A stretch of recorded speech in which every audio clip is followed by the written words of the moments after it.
Okay, good morning, everyone. Welcome to our second emergency discussion. And we will mainly discuss Spain, what is happening in Ceuta, which is a Spanish enclave on the African continent. And as you know, what's happened these past 2 days is anywhere between 50,000 to 60,000, 50,000 to 60,000 migrants have streamed into Ceuta from Morocco. And this is one of these world-changing events. And what I will do this morning is, first of all, explain to you what's happening, what's causing it, and why it's a world-changing event, and ultimately, what are the geopolitical repercussions of this event. This is meant to be a discussion, and so I look forward to your comments and to your questions. So please stay muted until I finish my presentation, and then we will open the floor to discussion. We have a lot of time this morning. I've allocated 3 hours to our discussion because I think it's that important. There are some other items on the agenda that we will briefly touch upon once we finish this discussion on Spain. But I want to focus the bulk of our attention on Spain because it's really important that we understand what's going on there. Plus, we also have a lot of information as to what's really going on there. So what I'm going to do first is I'm going to share my screen and show you some visuals of what is happening there. Okay, so let's first look at some visuals as to what is happening. This is, of course, from YouTube, and these are visuals of these migrants streaming into Ceuta, both by the sea, they swim across, and by land. And the thing to remember is that Ceuta is a very small Spanish enclave. It's only 80,000 residents. And there's been reported anywhere between 50 to 60,000 of these migrants, many of whom, most of whom, are young men in their 20s. They have basically invaded and they've overwhelmed Ceuta from Morocco. And these are pretty horrifying images. And if you're a European, not just if you're just a Spanish person, right? But if you're a European, you're looking at these images on TV and you are freaking the hell out. Because remember back in 2015, Europe allowed millions of Syrian, Libyan, Iraqi, Afghan refugees to flow into Europe. And Europe's never really recovered from that experience. And it traumatized Europe. And there are a lot of Europeans, most Europeans are watching these images and they're really afraid of a repeat of 2015 and the social convulsions that happened because of this massive migration into Europe. And these are all these images. And right. Okay. So what I'm doing next is, now having shown these images, I want to show you that there is in fact some coordination going on here. Okay, so I'm not sure if you see this clearly. Okay, but what's happening is that a lot of these migrants are being loaded onto trucks and then escort. Sorry, let me make sure.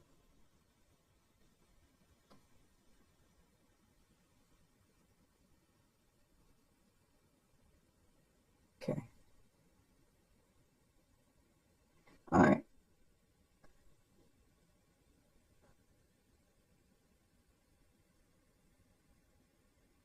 Okay, sorry, I need to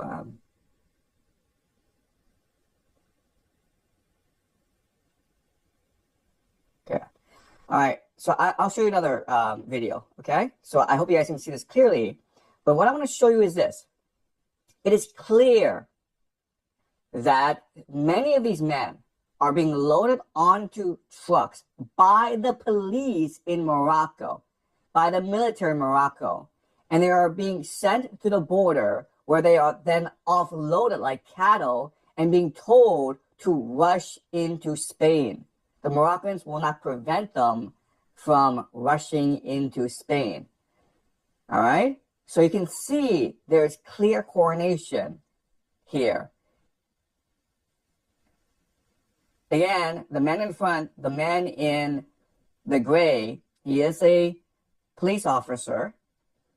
And he's basically telling the young man, go to the border. Okay? And clearly this truck, it is government. Okay? Let's watch this again. All right? So this truck is...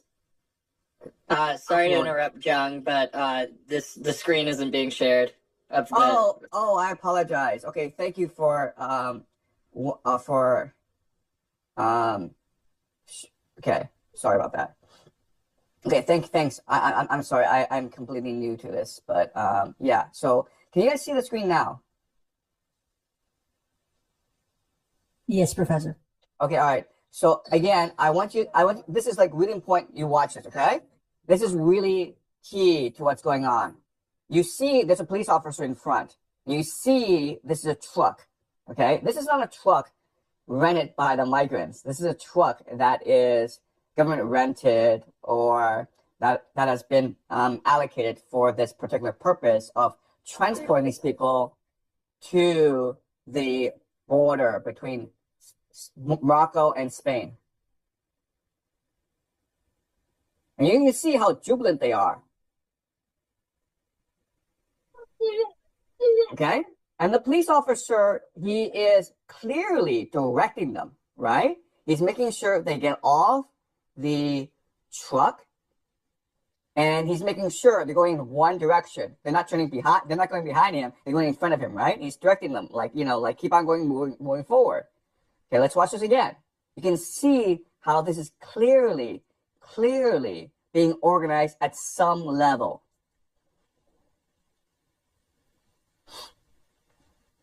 This is not organic. Okay, you don't organically have 50,000 people stream across the border in one night.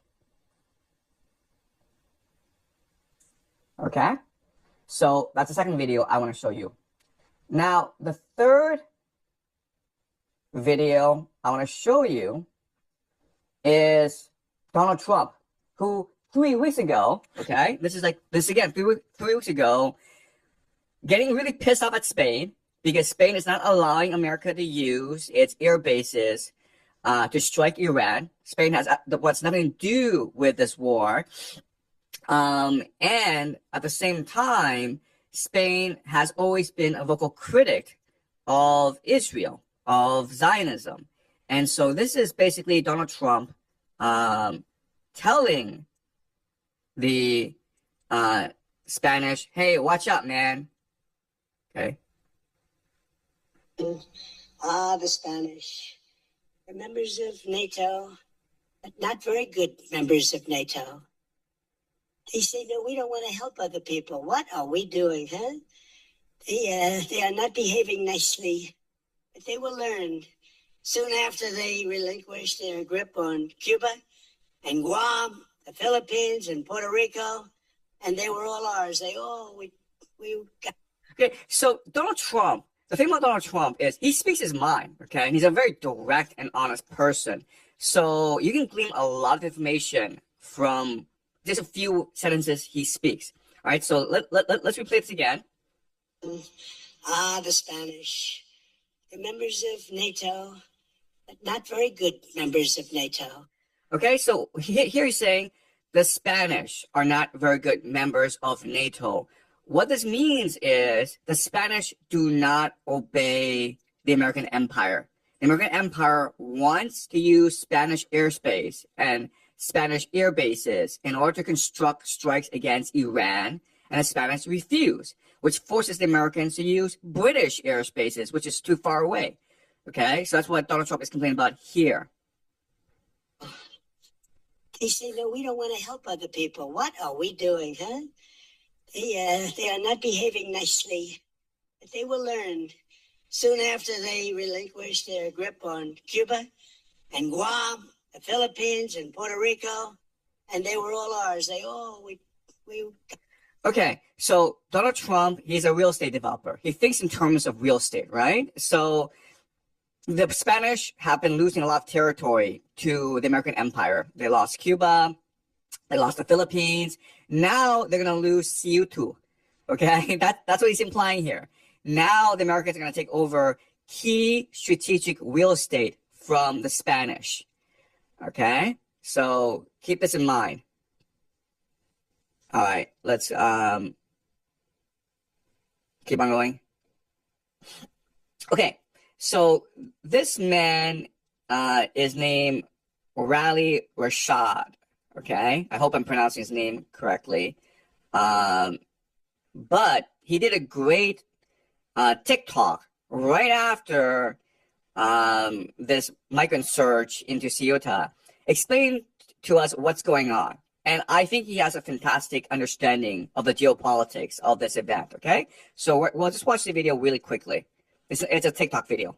Happening in Spain city Ceuta right now. Take a listen to this. It was planned by the Trump administration and Israel. This guy right here is Michael Rubin. He's a senior fellow at the American Enterprise Institute. Since March of this year, this think tank has been heavily lobbying the Trump administration, especially Marco Rubio, to recognize Ceuta as territory of Morocco. The reason for this is because Morocco is part of the Abraham Accords. It's pro-Israel, and they want to punish Spain for not allowing the United States to use its airspace during the Iran war. This is an established U.S. think tank, by the way. Moroccans should gather, send bulldozers to the border, and then enter Ceuta and Melilla unarmed to raise the flag. Sanchez and the Spanish press bleat, but they have no grounds to act, nor for that matter would NATO, even if Moroccan forces enter the towns to restore order and organize dispatch of settlers across the strait and back to Spain. These two Spanish towns represent illegitimate beachheads and are home to approximately 170 Spanish settlers. They are weak spots for European security since African migrants regularly rush to the fence to claim asylum. It gets much worse, just wait. Republican U.S. Congressman Mario Diaz-Balart of Florida, who's very close friends with Marco Rubio, wrote a report back in April. He stated for the first time, the committee notes the historic alliance between the United States and Morocco. The committee notes that the Spanish-administered cities of Ceuta and Melilla are located in the Moroccan territory and remain the subject of Morocco's long-standing claim. It goes on to state the Secretary of State Marco Rubio should encourage diplomatic engagement between Morocco and Spain over the future status of the two cities. American Enterprise Institute has been pressuring the Trump administration on this for over a year. They want to bolster the Abraham Accords and they want to punish Spain. This is why this is happening. It's not because Spain is a left-wing government that can't control its borders. The United States and Israel are doing this together because they no longer want Spain to control those cities. Okay, this is a brilliant explanation. This is exactly what's going on, and it makes perfect geopolitical sense. And so I'm going to take Rally Research's points and then elaborate on them. Now, what I want to do next, okay, is show you a geopolitical repercussion of what's been happening. And so to do that, I'm going to show you an article from Reuters. Now, this came out, okay, a few hours ago. And it basically says that Italy is going to reimpose border controls on Spain after CO2 migrant surge. Okay, it doesn't sound like a big deal, but if you think about it, it is a huge deal. Why? Because the idea of free movement of goods and people is the most important pillar of the European Union. So let's imagine a situation where Spain, what's happening in Ceuta, it's just a pilot program. It's just a test case to see how the Europeans react. And the Americans and the Israelis watch what's happening and they recognize that, wow, the Europeans are freaking out over this. And so what we can do in the future is use migrant blackmail to coerce European nation states to doing our bidding. But not only that, but the migrant issue threatens to tear apart the European Union. And Donald Trump really hates Brussels, okay? Both Israel and Donald Trump, they just hate Brussels. So they really want to see the European disintegrate, not only because they hate the bureaucracy there, but also because a united Europe is much more able to defend Europe against American imperial and Israeli imperial interests. And so what the United States and what Israel want to do is break up Europe into different nation states that are competing against each other, very much like World War II or pre-World War II. And the migrant issue is the best way to do that, because if you think about it, if you have like these millions of Africans streaming into Europe, then it's every man for himself, okay? Like all the Europeans, like, screw this, we're imposing borders. Because the thing to remember is these migrants are going to Spain not because they love Spanish ham and not because they think, wow, Spain is a great place to retire. And, you know, I love, you know, doing a siesta every day. No, they're going to Spain because it's a easy access point into the rest of Europe. Their real goals, their real destination are Germany, France, England, and if they can't get anywhere else, they go to Italy, right? That's why Italy is doing this, because they know that from Spain, these migrants are now able to access everywhere else. So this is a huge issue for Europe, and this is going to be an issue that's going to basically tear Europe apart. There's really nothing, okay? I hate to repeat this, but there's actually nothing the Europeans can do about this. If United States and Israel are intent on tearing apart Europe, forcing it into competing nation states that only want to protect their own borders, then this migrant issue is going to do that.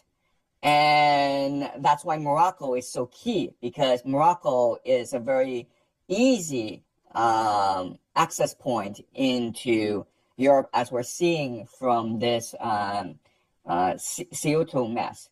So my prediction is the Spanish are completely screwed in this scenario. The Spanish have absolutely no choice but to withdraw from CO2 and cede that territory to Morocco.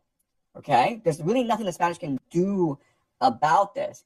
If you have 80,000 settlers or 80,000 residents in Ceuta, and Morocco can do a surge every 2 weeks of like 50,000 migrants, that's going to overwhelm your social services. That's going to overwhelm your security services. That's going to overwhelm your resources. And so what's going to happen is that a lot of these residents are just going to choose to return to the Spanish mainland and say, screw this, I don't want to deal with these migrants who are every night stalking the streets. And it's intimidating, and it's traumatic, right? And then the last, and then you reach a point where you might have like, I don't know, 20,000, 30,000 holdouts. But, you know, if you have like 50,000 migrants who are mainly, again, men in their 20s, these 20 or 30,000 are going to be eventually have to be forced out, okay? Just because it becomes too expensive and too problematic for the Spanish to hold territory in Ceuta, okay? So this is a lost cause for Spain.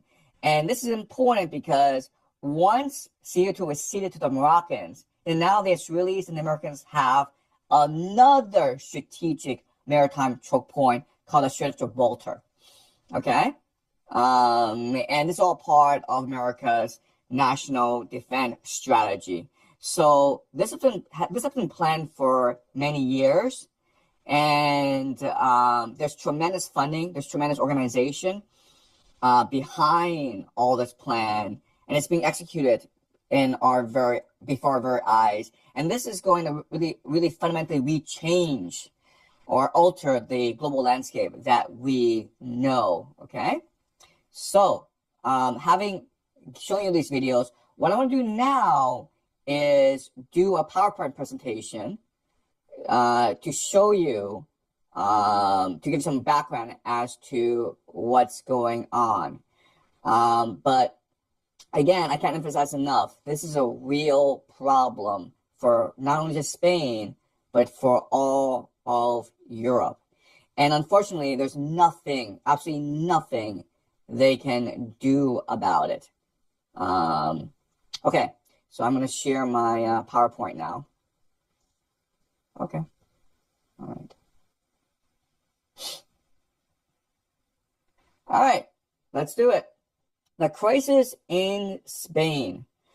Okay, so this is the Spanish Prime Minister coming out and saying to the Spanish public, we will respond to the situation in Ceuta, and we will mobilize all necessary resources, and we'll work with the Moroccans to ensure a return to normalcy as soon as possible. We will solve this problem. We will build solutions by working with our stakeholders and by galvanizing our resources. Okay, guys, this is bureaucratic language for saying we are so completely screwed. Okay, this situation is something that we were afraid of, and this is a situation that could arise at any point. And so what we did as bureaucrats, as your government officials, was put our head in the sand for years, hoping that this would never arise. And now that this problem has erupted, well, we don't know what to do. And we are completely screwed in this situation. So what I'm going to do is I'm going to put out these pointless social media posts that do nothing to help the situation, and which honestly are not even helping the Spanish feel better about the situation. And then I'm gonna go to Ceuta and do photo ops and some video just for a few minutes of social media, and then I'm gonna get the hell out of the situation, because like this is a complete dumpster fire. Okay, there's nothing I can do about it. There's nothing anyone can do about it. But hey, let's, go take a siesta or something and party tonight. Okay, so this is the Spanish Prime Minister saying on social media, we are so screwed, there's nothing we can do about it. Okay, and a lot of it, okay, a lot of this has been premeditated, but really, what's really clever about the American and the Israeli strategy here is they're taking advantage of really unpopular policies that this left-wing Spanish government has implemented over these past few years. And one of them was the surge of immigration into Spain, mainly in response to the aging crisis, right? As your population gets older, you need to replenish it with young workers. And so they're bringing a lot of young workers from Latin America who are not documented, but who they gave legal status to in order to fill positions in the economy. And what's happened now is if you turn on right-wing television and talk shows in England and other places, they're blaming what's happening in Ceuta on the left-wing Spanish government policies of lax immigration, okay? So this is also part of the Israeli and the American empire playbook, where clearly it's a land grab. Clearly, this has been planned for many years, and I'll show you all the documentation that proves this. But these right-wing propaganda outlets are doing the bidding of the empire and focusing attention on left-wing liberal policies that favor legal immigration. If you just go on and watch some right-wing talk shows on YouTube, they're very clear about that it is not a land grab. It is just stupid left-wing immigration policies that that are just betraying the ordinary people of Europe, okay? This is Ursula von der Leyen, and she's saying what many Europeans are feeling right now, which is we're freaked out about this situation, okay, were really freaked out about the situation. But you can see that what's really important is they're not blaming the Israelis or the Americans or even the Moroccans, okay? Because it's the Moroccans who let these migrants into the Spanish enclave of Ceuta. Instead, she's saying that we're really angry about this and we need to resolve it as quickly as possible. Look, the Europeans are just freaked out about this because, again, look at this, 2015, the European migrant crisis. And so like, this is a map that shows you what happened in 2015. And there's certain things I want you guys to like key in on, okay? First of all, is that there were multiple entry points into Europe, including Greece, including Italy, including Spain. And so these border countries, Spain, Italy, and Greece, were the most traumatized by the surge of millions of migrants, primarily from Syria, Kosovo, Afghanistan, Albania, Iraq, Eritrea, Serbia, Pakistan, Ukraine. So they come from all over the place. The second thing that you need to appreciate is the migrants who enter Spain, Italy, Greece do so because in order to access other parts of Europe, basically Northern Europe, which is the more wealthy, more generous, more open areas of Europe. And as you can see from this map, most actually end up in Germany because at that time, Angela Merkel, the Chancellor of Germany, says we can do this, meaning like we as Germany, as Europe's greatest economy, as most open society, we can absorb these refugees fleeing war into our economy and become a much stronger Germany. That has not worked out well for Germany. Okay, it's like, again, this migrant issue has become a ticking time bomb for Europe, especially as their population ages, especially as the young people refuse to have children, especially as this war in Ukraine has destroyed the German economy. Europe is in a lot of trouble. Europe is finished, basically. And what will emerge from the ashes, we don't know yet. But the Europeans are freaking out about this new wave of migration that's about to hit them. And it's going to hit them. Okay, why? Because you have this demographic issue in Africa, where if you look at sub-Saharan Africa, the population is just exploding. It's the fastest growing region of the world. At the same time, Africa remains extremely corrupt, very war-torn. And this crisis in the Strait of Hormuz, where fertilizer is not able to get to Africa, the Africans are going to suffer the most. So yeah, in the United States, you have $4 gallon gas, or $5, and maybe even $6, okay? That's going to piss a lot of people off. But in Africa, millions are going to starve. And when that happens, you're going to have war, revolution, and that's going to force a migration into Europe. And where's the easiest place to access Europe from? Spain, okay? So again, Ceuta is just done. There's just no way that the Spanish, with an enclave of 80,000 residents, are going to be able to deal with this surge of millions of African migrants in the next few years. There's absolutely no way. And the Europeans know this, okay? And the European bureaucracy, their response is to put their head in the sand and put out these tweets showing how concerned they are and pray for the best, and then go to their lunches, 2-hour lunches, where they can sip rosé for 2 hours, okay? That is the European response. Okay, so the key thing to remember is that for us, geopolitically, this is a new weapon that can be used against the Europeans, okay? The Israelis and the Americans have figured out a new way to blackmail Europe into doing the bidding of the empire, okay?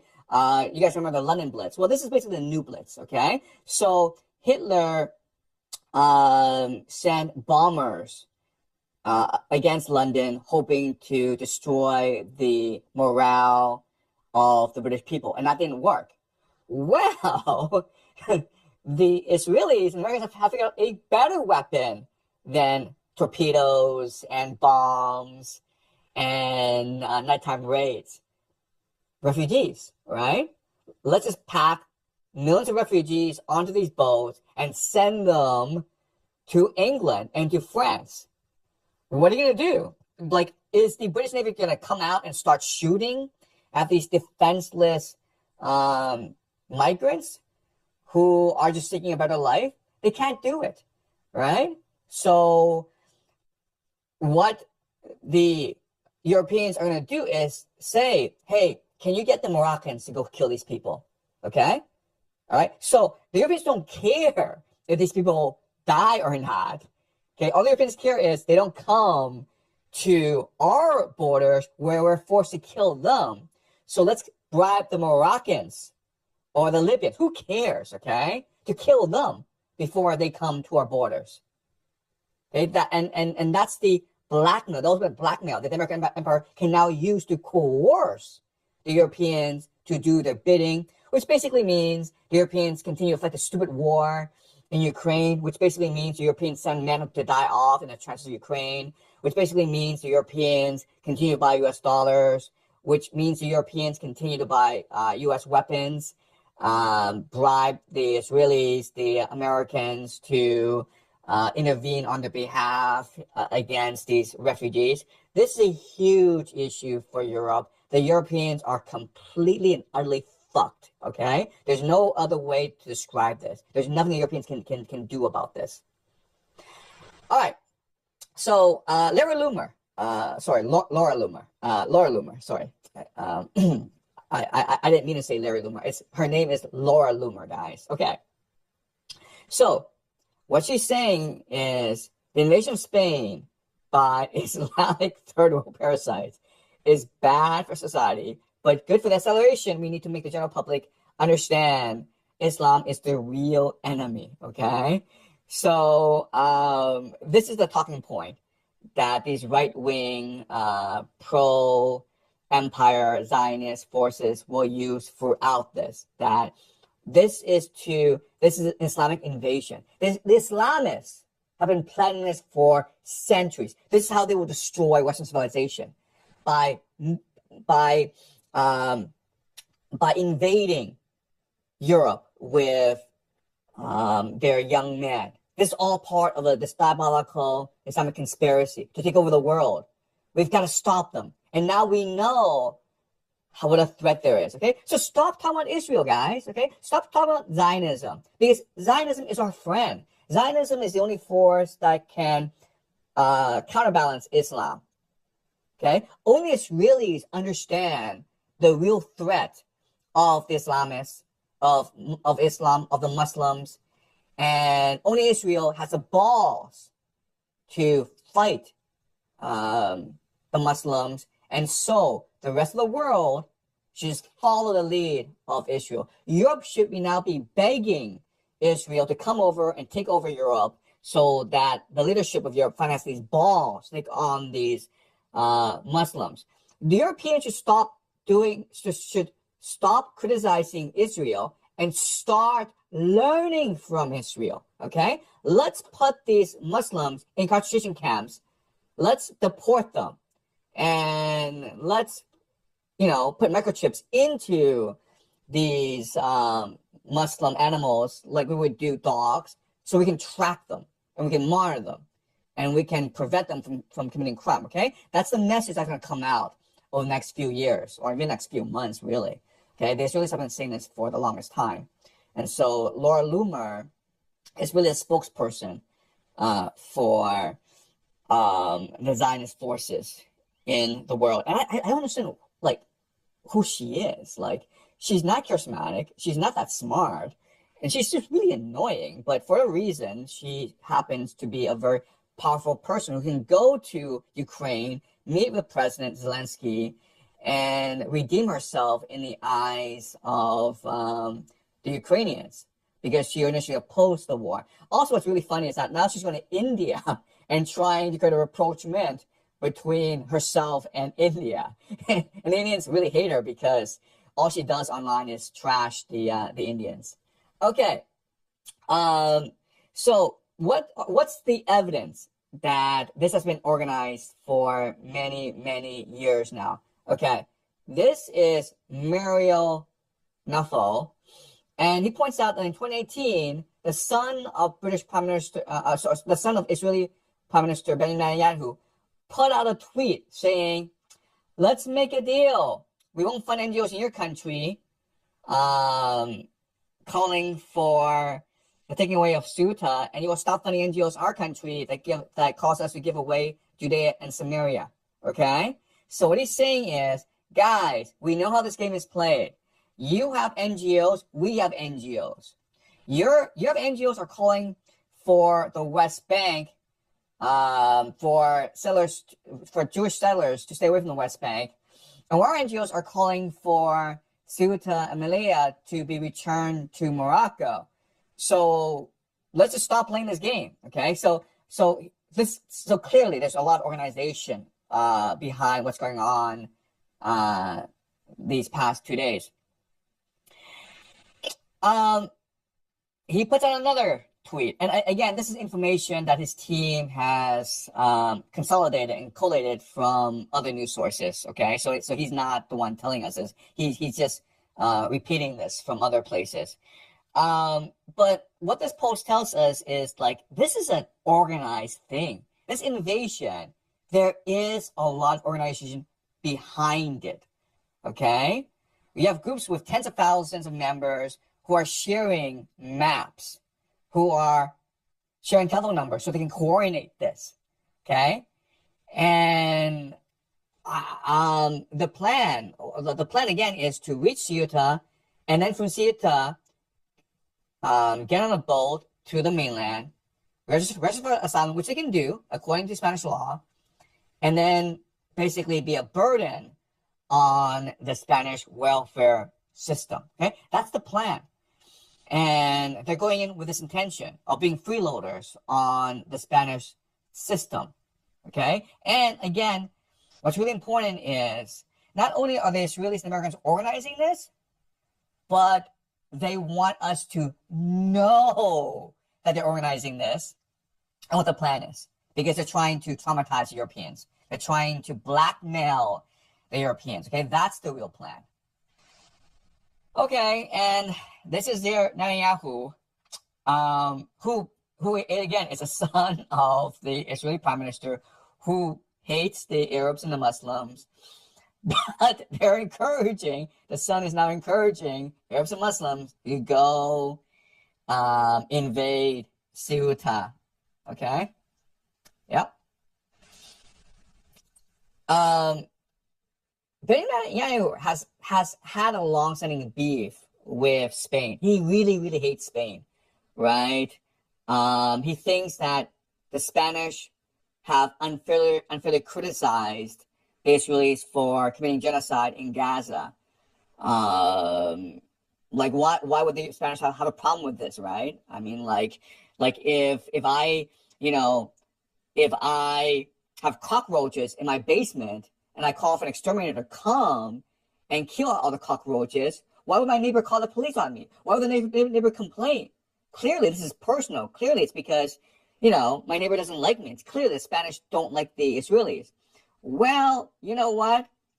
The Israelis are not going to put up with this crap anymore. Okay? So I don't intend to allow any country to wage a diplomatic war against us without paying the needed price. Okay? That's what Benjamin Netanyahu has been saying.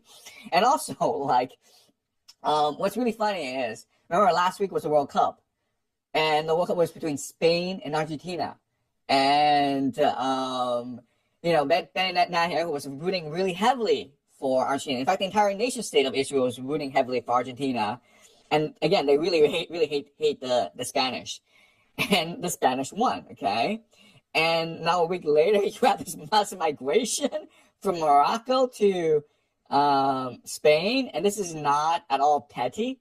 This is not like there has, I mean, like I think the Israelis and the Americans are petty enough to do this right at the World Cup to basically get vengeance against Spain for winning the World Cup. And look, I mean, like we can argue about this back and forth, but like in my opinion, the World Cup was rigged in favor of Argentina, and why they lost, I'll explain later on. Okay, all right.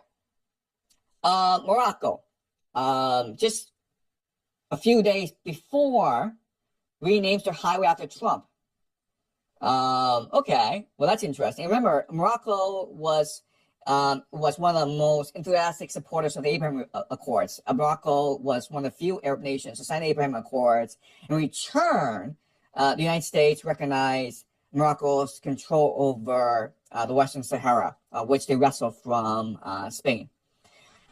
So this is a confirmed news. This is Al Jazeera saying that Morocco named a highway after Trump. And again, it's because this is part of Morocco's large ambition to control Western Africa, okay, which is strategic for many reasons. So we watched that video from Wally WhatsApp explaining to us what's going on. And this is an article written a few months before, March 16, 2016, by Michael Rubin. I'll explain who Michael Rubin is later on. But he writes this article laying out the strategy of how Morocco can take over Ceuta.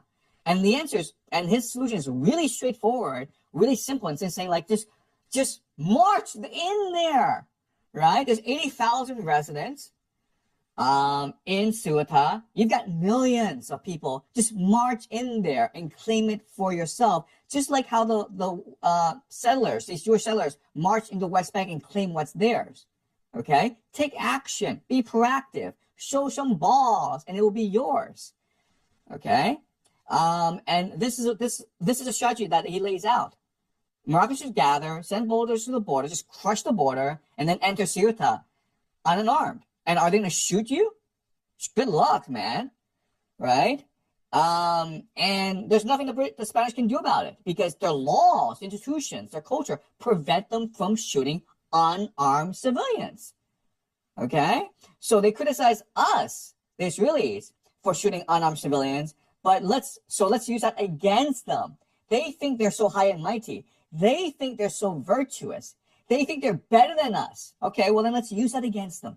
Okay, show us how virtuous you are when millions of cockroaches come into your country and take it over. Okay, show us how virtuous you are, Spanish people. Okay, Michael Rubin is a neocon. Okay, and he studied at Yale. And guys, I went to Yale. There were hundreds of guys like Michael Rubin at Yale. I took history class with them. I took political science class with them.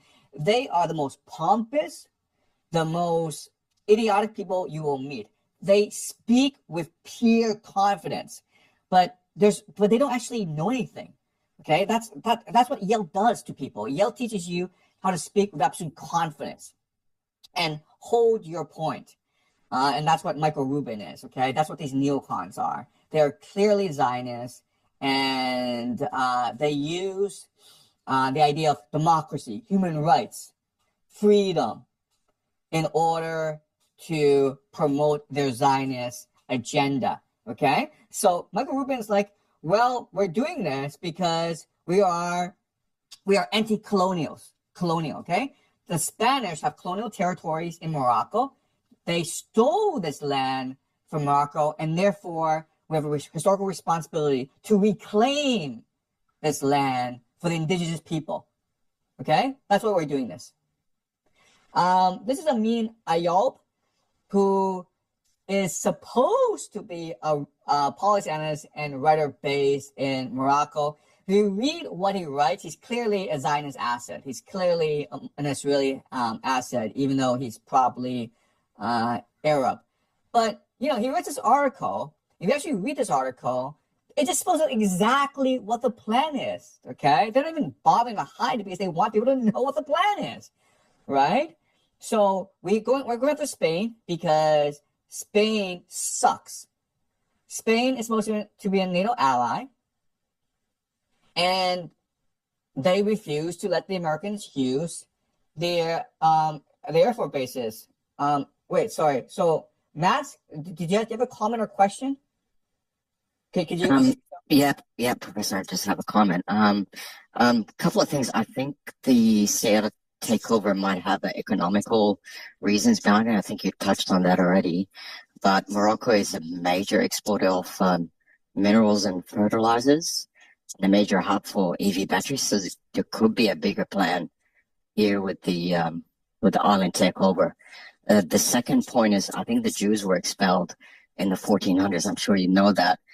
From Spain, they went to Morocco. There's lots of Jewish people in Morocco, so I'm not surprised with their bias. Just a couple comments there. Thanks. Yeah, no, thank you. Yeah, for a lot of people, this goes back to the Reconquest, right? So before the Christian reconquest of Spain, which happened in, I believe, the 15th century, Spain for 100 years was called Al-Andalusia. And this was really an extremely prosperous, progressive, wealthy area of the world that made Europe look like a shithole, okay? So you have this enclave, a Muslim enclave in Europe, in Spain, in the Iberian Peninsula. And the thing about the this peninsula, the Al-Andalusia, was it was really open towards Jews. In fact, Jews rose to the highest ranks of Andalusia society. And that's contrasted with how Jews were persecuted in Europe. Persecuted so much, in fact, that they almost were annihilated. They were forced either to immigrate or to convert, and eventually a lot of them were starting to die out, okay?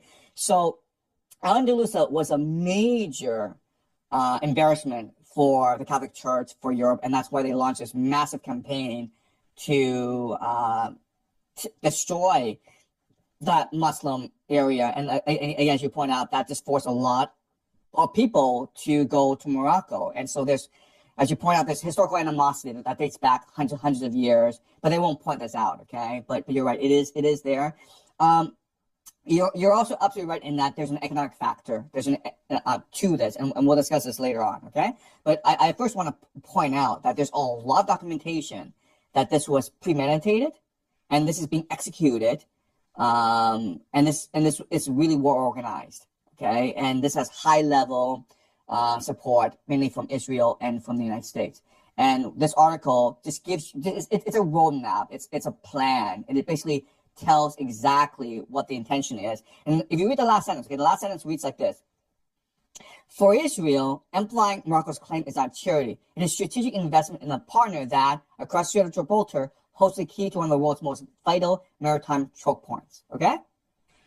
This is, the point of all this is for Israel to control trade access into Europe.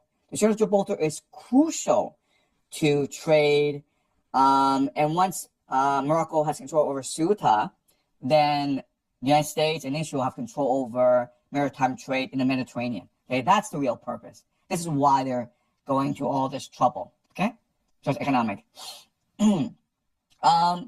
This is from the New York Times, guys. Okay, the New York Times is reporting that they talked to these migrants, and the police officers told the migrants to cross into Ceuta.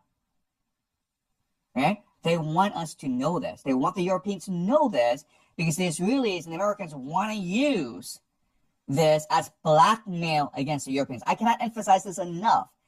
You know, this is like the sword of Damocles, okay?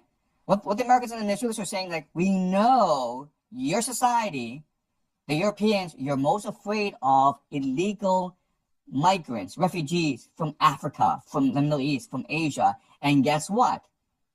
We can turn on the tap anytime we want. We can open the door and flood your society with millions of Africans, of Arabs, if you do not cooperate, okay?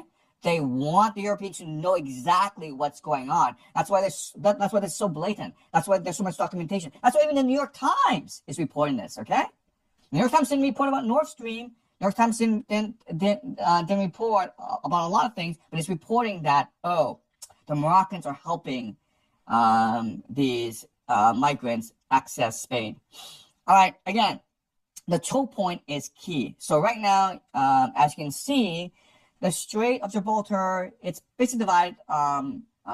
It's basically managed by 3 different nations. You have England, which controls Gibraltar, the Rock of Gibraltar. Okay, that's the pink. Then you have the Spanish, of course, and then you have the Moroccans. Okay, now according to maritime law, no one has control over these maritime choke points. They're basically free for everyone to use. But this Strait of Hormuz thing, it's going to set a precedent where if you want, you can actually take control over the a choke point. There's really nothing anyone can do about it, okay? So the key now is, okay, if Iran sets this precedent where a nation can take control of a choke point, going against established maritime law, and collect tolls, right? Then who controls these other choke points, including the Strait of Gibraltar, including the Strait of Malacca?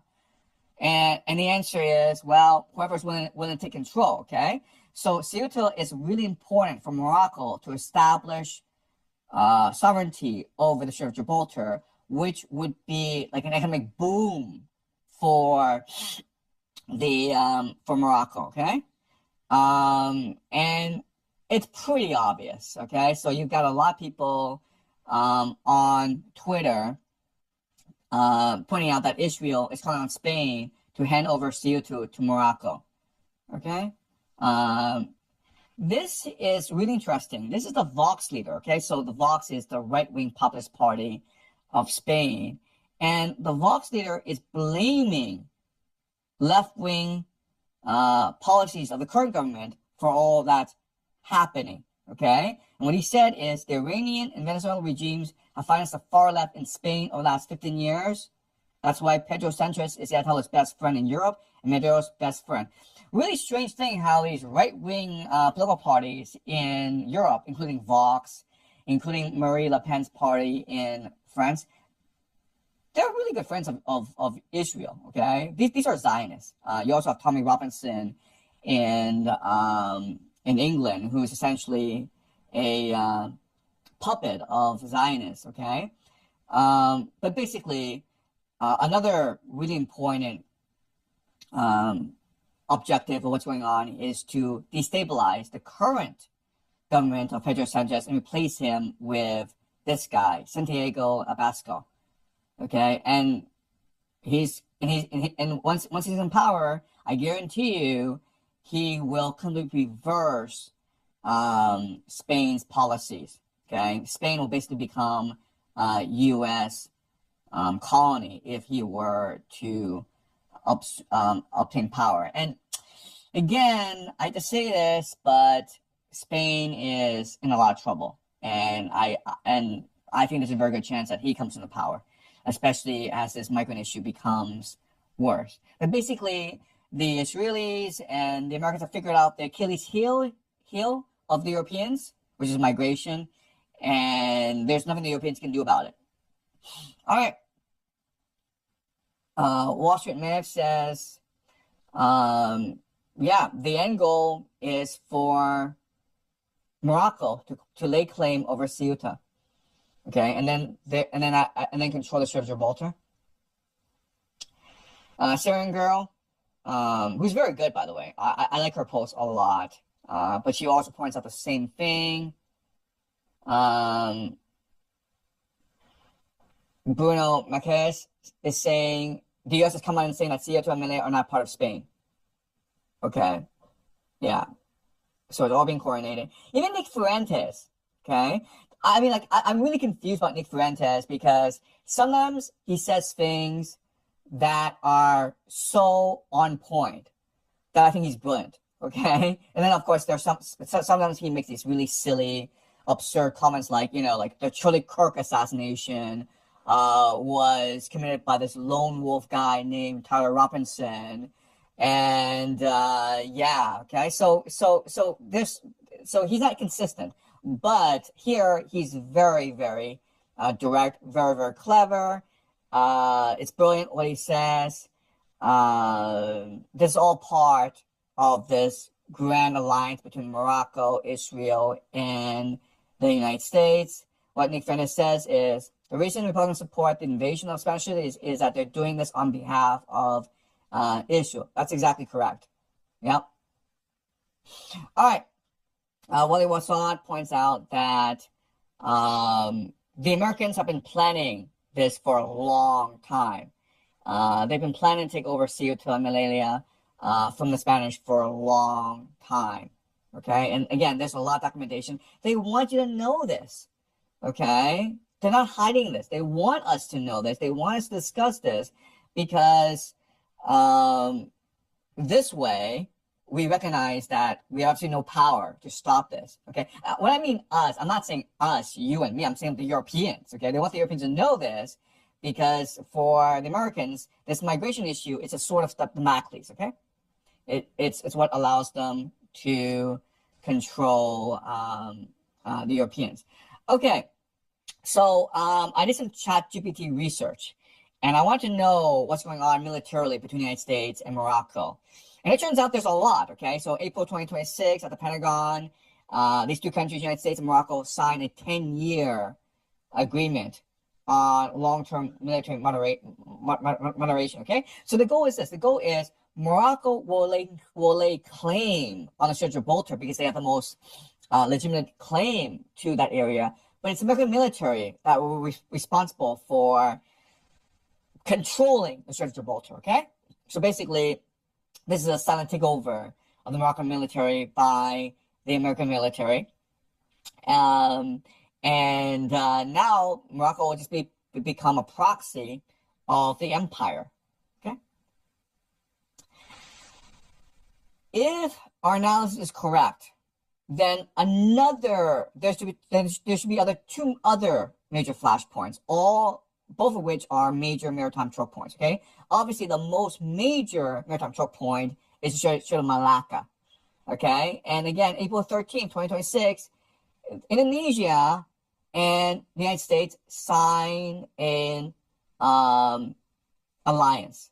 Okay. And what we can expect is that this alliance is going to expand over time. What's really interesting is, in the signing of this alliance, this happened in Washington, D.C., but it was the Indonesian defense minister who went and not the Indonesian president. And so what this is telling us is this is cooperation between these two militaries, and there's nothing that the civilian leadership in Jakarta can do about this, okay?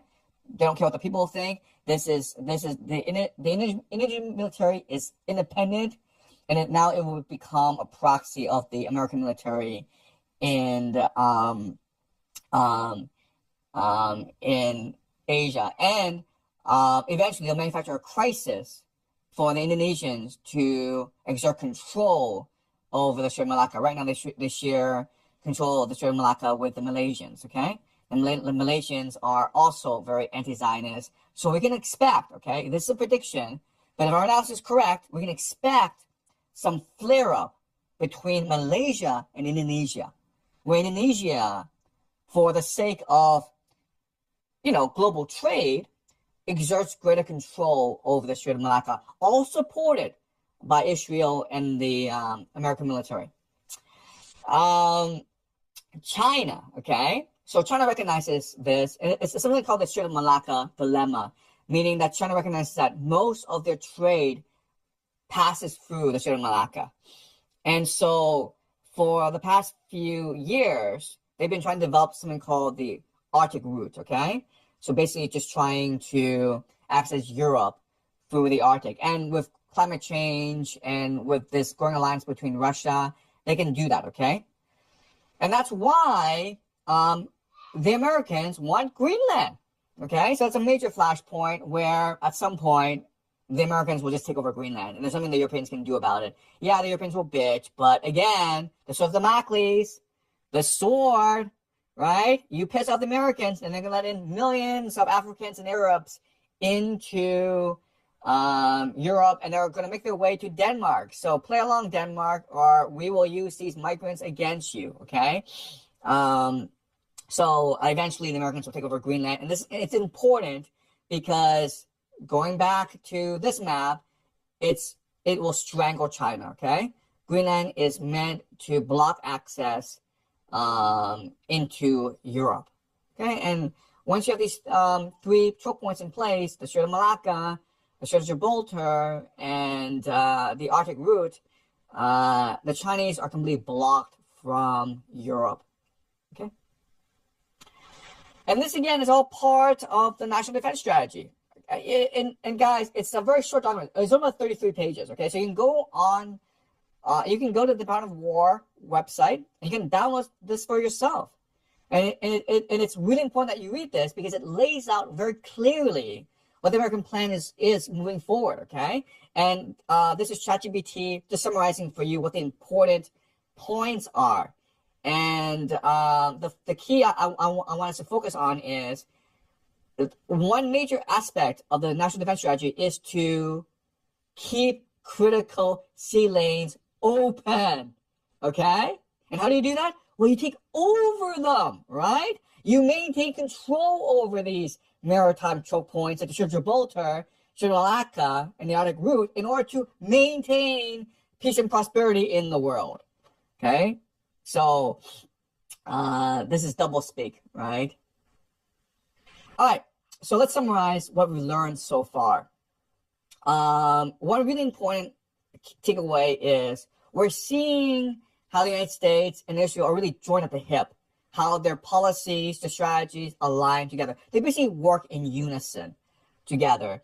And one clear outcome of what's happening is the creation of Pax Judaica. Okay, so think about the 20th century where Britain and the United States worked together to create Pax Americana, right? Where Britain removed itself from the imperial scene, and then America came to become the empire. And now the same thing is happening where America and the United and Israel are working together to create Pax Judaica. Then you're like, wait, this makes no sense.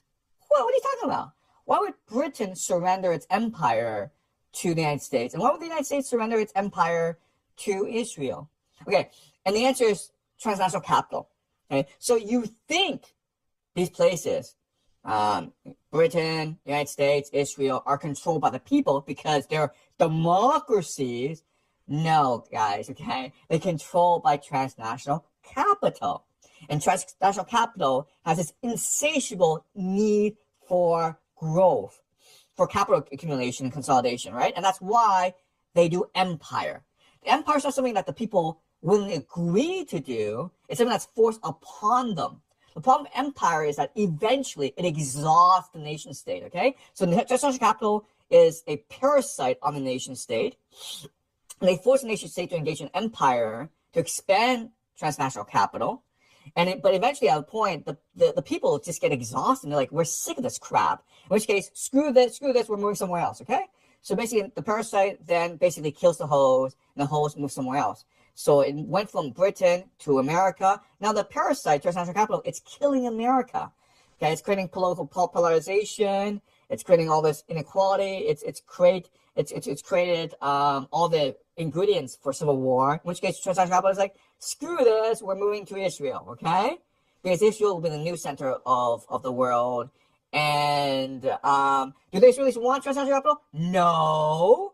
The Israelis are pretty happy being Israelis, but screw them. We're going to impose ourselves on Israel and be a parasite on Israel and turn Israel into Pax Judaica so we can control the world, okay? So think about this where, for the past 20 years, the Middle East has been destroyed. It's all intentional because now that you've destroyed the Middle East, you can now rebuild the Middle East, okay? And by rebuilding the Middle East, that's how you grow transnational capital, right? Okay, so that's all this. This is the plan, and this is the way that transnational capital behaves. I don't think it's a conspiracy. I think it's just common sense, man. Okay, just look at history and see how Britain and America have behaved. Henry, can you unmute yourself? Did you have a question? Hi, Henry. Hi, you're unmuted. Can you speak, please?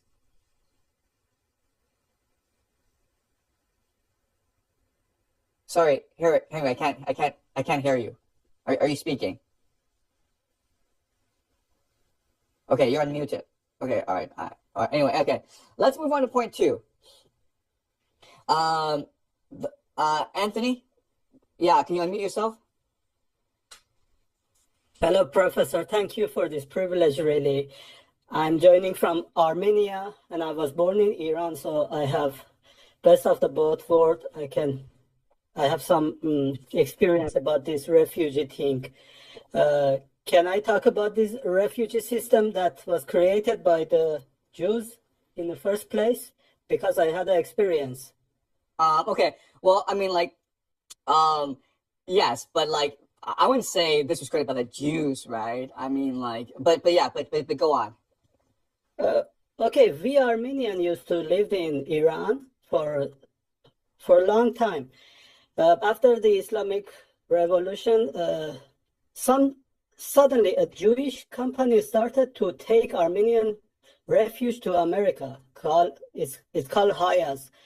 It's not focused in Armenia. It's focused in minorities in Islamic countries, and something like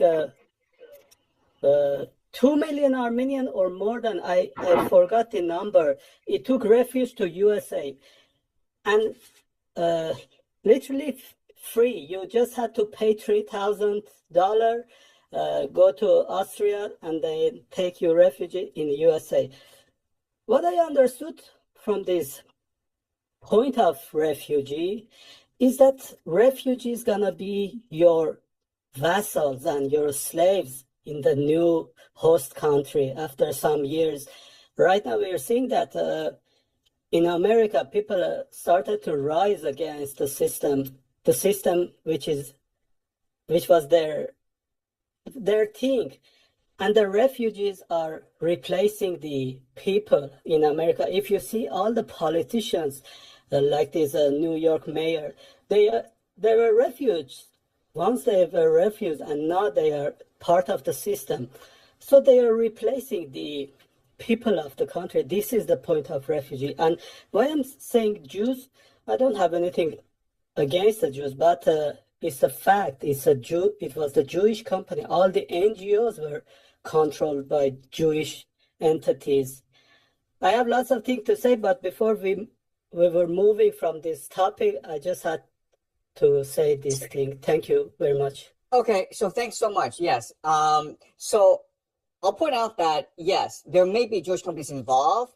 There may be Jews at the head, but this is transnational capital, okay? And throughout history, there's always been a strong alliance between transnational capital and the Jews. Because the Jews have a diaspora network that they can draw on. They're like everywhere around the world, and they keep very close ties, which facilitates trade and which facilitates exchange and also intelligence, okay, spying. So during the Cold War, these diaspora networks are very important for both the Soviet Union and for the United States. But it's really transnational capital. And the issue of transnational capital is they have absolutely no loyalty to any nation state. Okay, they think the nation state is just something to be exploited and to be preyed upon. They absolutely and they see human beings as energy to be harnessed. Okay, and I completely agree with you. Like the idea of immigration. Think about it, especially with refugees. It's like modern day slavery, man. You go from a place where you speak the language, where you have friends, where we have family, where you know the culture, and you're transplanted to a different environment, and and then you're basically a slave. How is this different from like slavery? And like, you know what?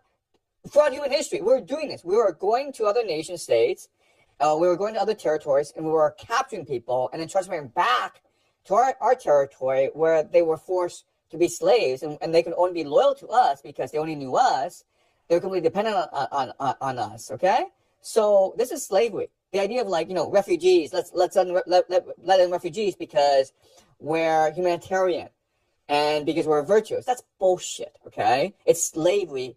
It's these corporations, it's social capital that wants to harness cheap energy for their own ends. And this is personal for me because, my dad was a high school teacher in China. We were poor, but he had status. And then, because of the Cultural Revolution, because of the politics in China, he immigrated to Toronto.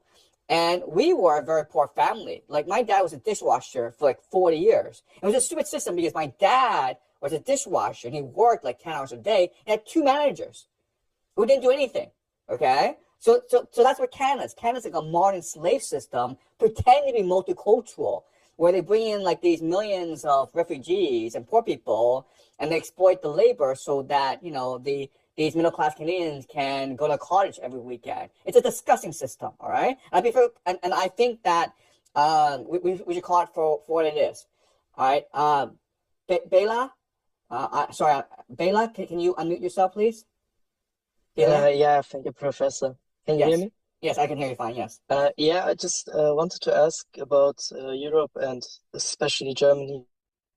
So you said that Europe was finished because of migration, but I wanted to ask, do you believe in the potential of like socialist parties or socialist power being relief, being the last hope or having any chance in Europe? I just wanted to hear your thoughts on that. Thank you.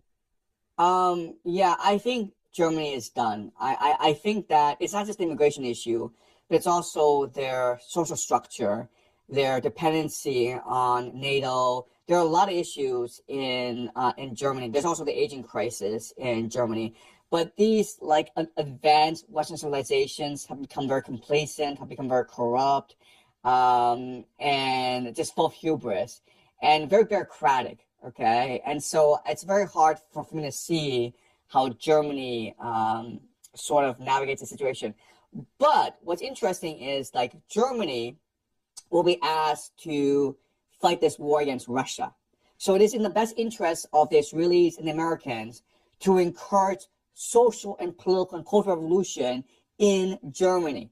Okay, so the idea is like the problem with Germany is like they've been nurtured away. They've been lobotomized from their culture, their history, the forces that give them pride and which give them motivation to do things. Okay, but if the Germans are to fight the Russians, then you need to resummon this nationalist energy in Germany. So that's a great hope in Germany, where the AfD is promoted to power by the American Empire and the Israeli interests, the Zionist forces, and they start to remember or resummon the nationalism that once made them great. Okay, so that's Germany.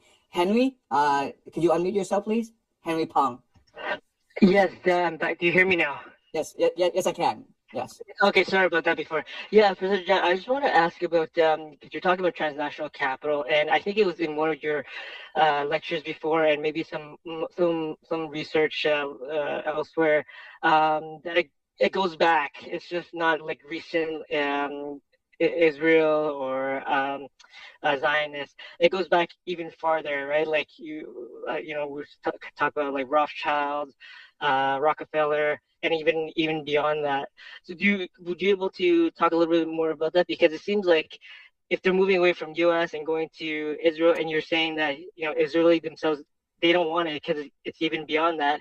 Who are these people? Like, or are they able to maybe go away one of these days, or they're just going to be here forever? Yeah, great question. Okay, all right. So let me provide some history as to transnational capital and where it comes from. So transnational capital, it's a recent phenomenon. I would say only the past 500 years, okay? It starts with the Protestant Reformation.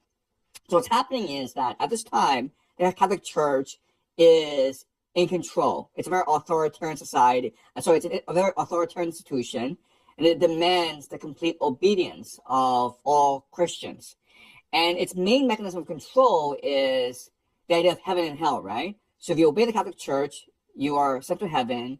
And if you disobey the Catholic Church, you're sent to hell. Basically, the Catholic Church, the main weapon they can use against people is excommunication. Okay, just abandoned by the church, and you're just you will just burn in hell for all of eternity.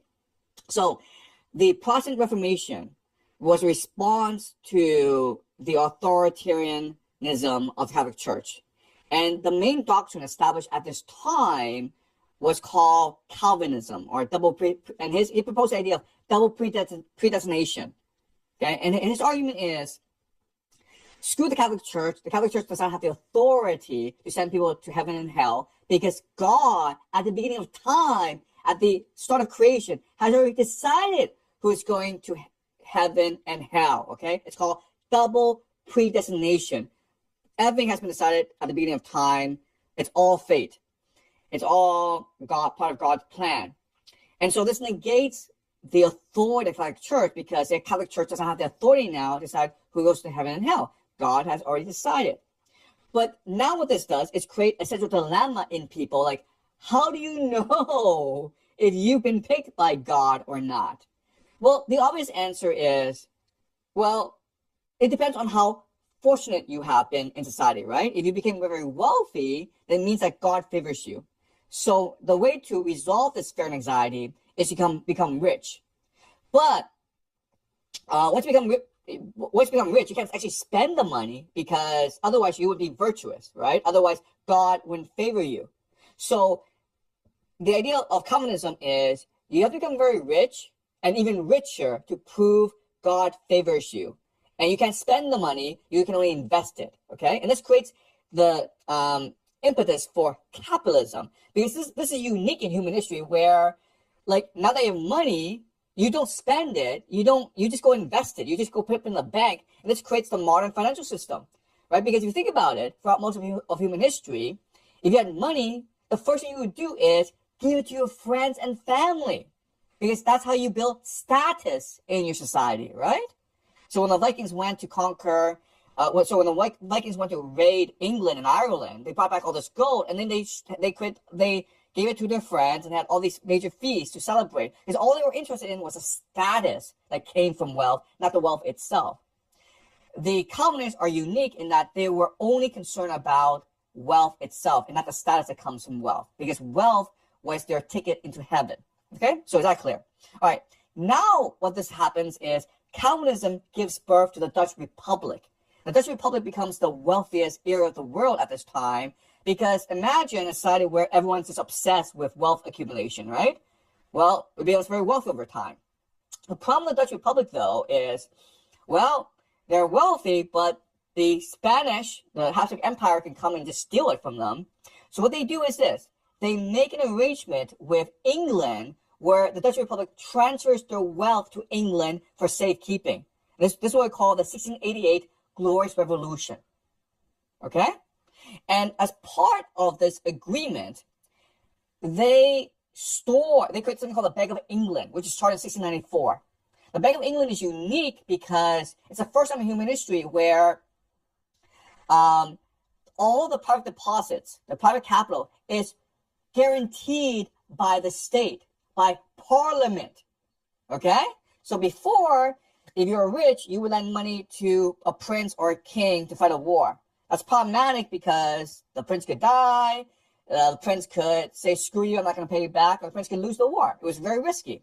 But if you're lending money to Parliament, to the nation state, well, you have nothing to worry about, okay? And this is what gives rise to the idea of transnational capital, where a nation will take money from overseas, and the nation doesn't really care where the money comes from. It came from the Vatican, it came from the Habsburg Empire, it came from the Dutch Republic, it came from everywhere, okay? Because at this time in history, England, because of its system, was considered the safest place to invest. And all this money would be guaranteed by the nation state, by the people of this nation state.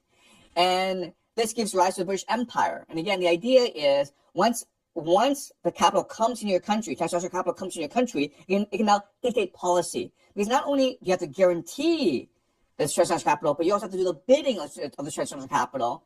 And what the transnational capital wants to do is expand, right? You start wars, you go to India, you go into China, you start selling drugs, you start to steal from India.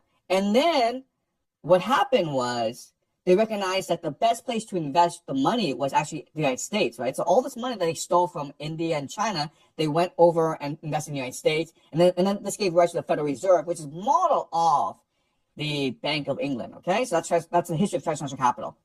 All right, so is that clear, Henry? Yeah, no, that was great. I remember a lot of what you said there. I just want to say one quick thing. I don't want to take other people has hands up. I think because of that, like, I feel like capitalism, I think in last class or last discussion, another person brought this up as well. I feel like because of that, like, capitalism as a religion is like taking over society all over the place, so that it's not just the transactional capitalism. I feel like it's society as a whole has latched onto it and causing a lot of issues, whether people know it or not, because they fall into it when you're born. So that's just my little insight on that. But thank you. No, you're absolutely right. So you asked the question, like, who's actually controlling this? And the answer is these families. Okay, these families have been around for generations. And these families coordinate through secret societies. Okay, and what they know is eventually you're going to exhaust the nation state. Eventually, the people are going to rise up and rebel against you because they're just exhausted by empire. This is exactly what's happening in America today. And so you need to find a new host, and the new host will be Israel. And so we're seeing a gradual shift of power from the United States to Israel. And the most clear evidence of this is something called the NDAA, okay, where Congress will pass an amendment to the NDNA, which allows the Israeli and the American militaries to merge together. And this is basically a way for CENTCOM to be transferred over to Israel. Okay? All right. JD, could you unmute yourself and ask your question or make a comment? Yes. So I just have a similar question to Henry, but I just want to understand the current state of transnational capital. So, like, the people and institutions that make up transnational capital, they don't all think alike or coordinate directly. Like, they have obviously different leadership incentives or strategies. So how do their interests end up converging? Like, is it because of the structure of the global capitalist system, or is there a greater degree of conscious coordination? Like, what do you think? Yeah, you're absolutely right. Brilliant question, okay? So the first thing to remember is transnational capital is huge. So you're talking about basically the pension funds of Japan, Germany, the sovereign wealth funds of the Gulf states, okay? You're talking about like these private hedge funds. You're talking about like institutional investors like BlackRock, Blackstone, State Street, Vanguard. Okay, you're talking about also like private capital as well. Okay, so transnational capital is huge. It's basically capital that's able to move from nation state to nation state. Okay, but according to game theory, certain people will win out. Okay, so if you behave a certain way, then transnational capital, then your transnational capital programs or system will win out over other systems. And the main mechanism of winning is to secretly coordinate together to cheat. Okay, that's a secret. If you're able to secretly coordinate with other investment funds to cheat the market, basically to control the market and to control government policy, to basically co-opt governments, then you'll win out. If you're not able to do this, then you'll lose out, okay? So you're right in that there's competition among different aspects of transnational capital, but those institutions or individuals who are able to secretly coordinate together to cheat, to collude, to conspire, will always win out. Okay, so the main mechanism are these secret societies that are Zionist in aspect. Okay, so you can have these different secret societies, but those that adopt Zionism as their bedrock will win out because Zionism happens to be eschatological. Okay, it also happens, which combines all these different religious energies, Christian, Judaism, but also Zionism allows you access to the Jewish diaspora, which traditionally in human history has been the most effective mechanism of transnational capital, okay, the Jewish diaspora. All right, I'm not saying this as an anti-Semitic comment. I'm just saying, like, traditionally, the Jewish diaspora have been very good at working together to promote their financial interests, okay? And this is a historical fact. And this goes back to medieval Europe, all right? So is that clear, JD? Yes. So it's basically money first and like religion second, and the religion second is first to Zionists, and they kind of collude together, is what you're saying. Right. Okay. All right. So let's be clear. Okay. If you put religion first, that's how you make the most money. Right? If you put money first and then and then religion, a lot of people do that, you lose money. But if you put religion first, then you make the most money. If that makes any sense. Okay. Yeah. Thank you, Professor. Right? And the reason why, and the reason why, okay, is like ultimately transnational capital, it's a parasite. It doesn't have people. It doesn't have energy. Okay. The energy comes from the people. So you need to create a force that's able to harness as much energy as possible from as many different people as possible in different nation states, and that force is religion. Okay, so if you put religion as your priority, you'll be much more likely to make more money than if you just put money as your priority. If that makes any sense. Okay. All right. So look historically. Okay, there are three ways you can make a lot of money: war, revolution, and religion. All right. That's why Zionism is so powerful. All right. Toros. Can you unmute yourself, please? Toros? Hi, Professor. Hi, Professor. How are you? Good. And how are you? I have a question about sort of information flow, I guess, and sort of going back to Spain and Gibraltar. So last year there was a video game released called Battlefield 6. It's a war game, very popular, and one of the main locations in that game is literally Gibraltar. And you mentioned that this Ceuta invasion, and you mentioned Gibraltar, it's been in the works for years. And I've been curious for a while now how that, like, it can't be a coincidence how that sort of information trickles down basically to a game developer. Right. If you have any insight on that. Okay. So we don't know, but I'll show you my theory, okay? My theory is this. I talk a lot about the collective unconscious, right? That's Carl Jung's phrase, the collective unconscious, right? So if you have secret societies, if you have government institutions, bureaucrats planning something out, okay, they are focused on a particular objective. Well, that seeps into the collective unconscious, right? So the information is not embedded in the collective unconscious. What do game developers do? What do poets do? What do writers do? Well, they tap into the collective unconscious for inspiration, right? So the information is there, and they just tap into it, and they're inspired by it, and then they create a product that is very similar to what actually happens. And so you think it's a conspiracy. It's not a conspiracy. It's like, you know, there are different people who are able to access the collective unconscious, and there are lots of people who are feeding information into the collective unconscious. And this goes back to a lot of things like 9/11. Like, why is it like there's so many things that are able to predict 9/11? And the answer is, well, 9/11 has been in the planning for like, you know, decades, years, and a lot of people were involved, and so the information was there.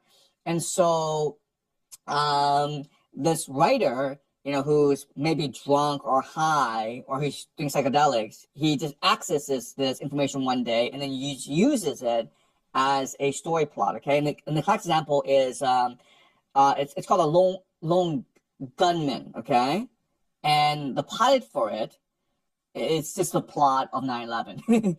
And you're like, wait, how did that happen? There's no way that these guys are going to share this information with like a writer or a Hollywood producer. That's just retarded, right? But again, these writers, what they're able to do is they're able to tap into the collective unconscious and figure out what's going on. Quite honestly, that's what I do as well. Okay, like I'm a writer, intellectual, and so what I do is I use my intuition, and what my intuition is doing is basically channeling the collective unconscious. Okay, so it's not that I'm predicting things will happen. I'm just saying but I'm able to access what the priorities are in the collective unconscious, and I'm able to figure out how things will develop. Because if you have like, you know, secret societies that are planning this, who are plotting this, well, it'll probably work out. Okay. So this is sort of, it becomes expressed as a game developer having his finger on the pulse, basically. Exactly. And, you know, like any cultural figure does the same thing. You know, whether you're a social media influencer or a writer or a journalist or a game developer, okay? Game developers are basically our modern day version of novelists. Mm-hmm. Okay, thank you. Okay, all right. Thank you. Samuel, can you unmute yourself, please? Yes, can you hear me? Yes, go ahead. Yes, so you say transnational capital will move to the Levant. Does this mean that America is a good candidate to eventually have a renaissance of some sort, whether spiritual or intellectual? And since you say Americans are the most energetic and entrepreneurial people in the world, also, what is the best way to be a part of this potential renaissance as a regular civilian with no political power? That is a great question, okay? And something that I've been struggling with for a long, long time. What's going to happen to America once all this capital shifts to Pax Judaica? And there are two possibilities, okay? The first is, the most optimistic is you have this renaissance where the Americans return to the revolution, 1776, the spirit of 1776, and they rebuild a society that is a republic. That's one possibility. Another possibility is America just cascades into civil war and destruction for the next 20 years. Okay, so both are true. The latter is probably much more probable. It has to do with a particular characteristic of how humans behave. All right, so let me tell you about a experiment, okay, conducted by psychologists. And so what psychologists did, and they've been doing this for a long time, is they divide people into two groups. In the first group, they actually play a game for free. Okay, you just play the game for free. You just play it because you're interested in it. In the second group, you pay the group to play the game, and you give them bonus for playing the game really well. Okay, and they've done this experiment for like decades, okay? And the results are always the same. And every instance of this experiment, the first group that does things for free, yeah, at first you're not that interested, but but some stick with the game, and the more they play, the more interested they come in the game, and they keep on playing the game for a long, long time, and they become much more motivated, okay? That's the first group. The second group, it's pretty stark what happens, where in the beginning, everyone is focused on getting the best score possible. And they work really, really hard. But the moment you take away the incentive, they lose all interest in the game. And they don't show up anymore, okay? So we translate this into geopolitics. What is most likely to happen is all of America right now is a society dedicated towards making as much money as possible. That's all it is. That's the glue that keeps everyone together. And because of this, people are exhausted. And the only way to get people to maintain motivation is by paying them more money, okay? So the example is maybe when I was growing up in the 1980s, we thought $80,000 was a lot of money. You know, if you became an engineer who made $80,000, that was a lot of money. Nowadays, young people think that $600,000 is a lot of money. $600,000. There are not that many people in the world who make $600,000. Right, so you have an absurd situation where if I pay you $100,000 to be a factory worker, most American guys are like, I don't want to do that, man, because that's not a lot of money. And like, how am I going to able to afford a house? How am I going to raise a family on $100,000 a year? So what do? Well, they listen to Andrew Tate and gamble on cryptocurrency and try to scam money. And the really smart kids, what do? They do AI, because AI in their mind is not the future, but it's the quickest way to scam money in the short term. Okay? So transnational capital understands this. It understands that, you know what? You know, America's been a good ride. We were here for 100 years and we made a lot of money, but you know what? This place is going to burn down, so let's just move and go to Israel. If Israel doesn't work out, let's go to Argentina. Okay? So I'm not really sure what's going to happen, but the evidence suggests that America will probably descend into civil war. Okay? All right. Do you want to ask a follow-up question, Samuel, or comment? I guess my follow-up question really quick would be, which communities do you see in America most or better equipped to prosper in the long term? What are the main qualities that they need to, I guess, have or focus on in order to prosper long term in America? Great question. So I would bet all my money on Texas. Okay, Texas is very religious. It's very independent. People there are very hardworking. Texas is probably the future of the United States because, like, a civil war doesn't mean the United States goes away. It just means that certain regions prosper, certain regions suffer. Okay, so if you are in California, New York City, Boston, you're basically in Sodom and Gomorrah right now. Okay, these places are dead. They are finished. They're just, I mean, there's no future to these places. The South, I would say Texas is has the best future, but I would say any place in the South, any place where people have like good family values, and they're very religious and they're very family orientated and they're very hardworking, they'll prosper in the future. Okay, so Christian nationalism is really the future of the United States. If there's a place which embraces Christian nationalism, then it's probably going to prosper. If a place embraces multiculturalism, liberal values, it's dead in the water. It won't survive. Okay? All right. Yes, Samuel? Yes. Thank you, Professor. Okay. H. Hi, John. Hello, John. Can you hear me? Yes. Go ahead. Yeah. And thanks for your watching again. Always happy to wake up to one of your emergency lectures. I'm from Melbourne, Australia again. So yeah, this ties back to the transnational capital question. I was really wondering this as well, and I think many of us are wondering, because you speak about transnational capital as like a unified, unstoppable, or even like an omniscient force.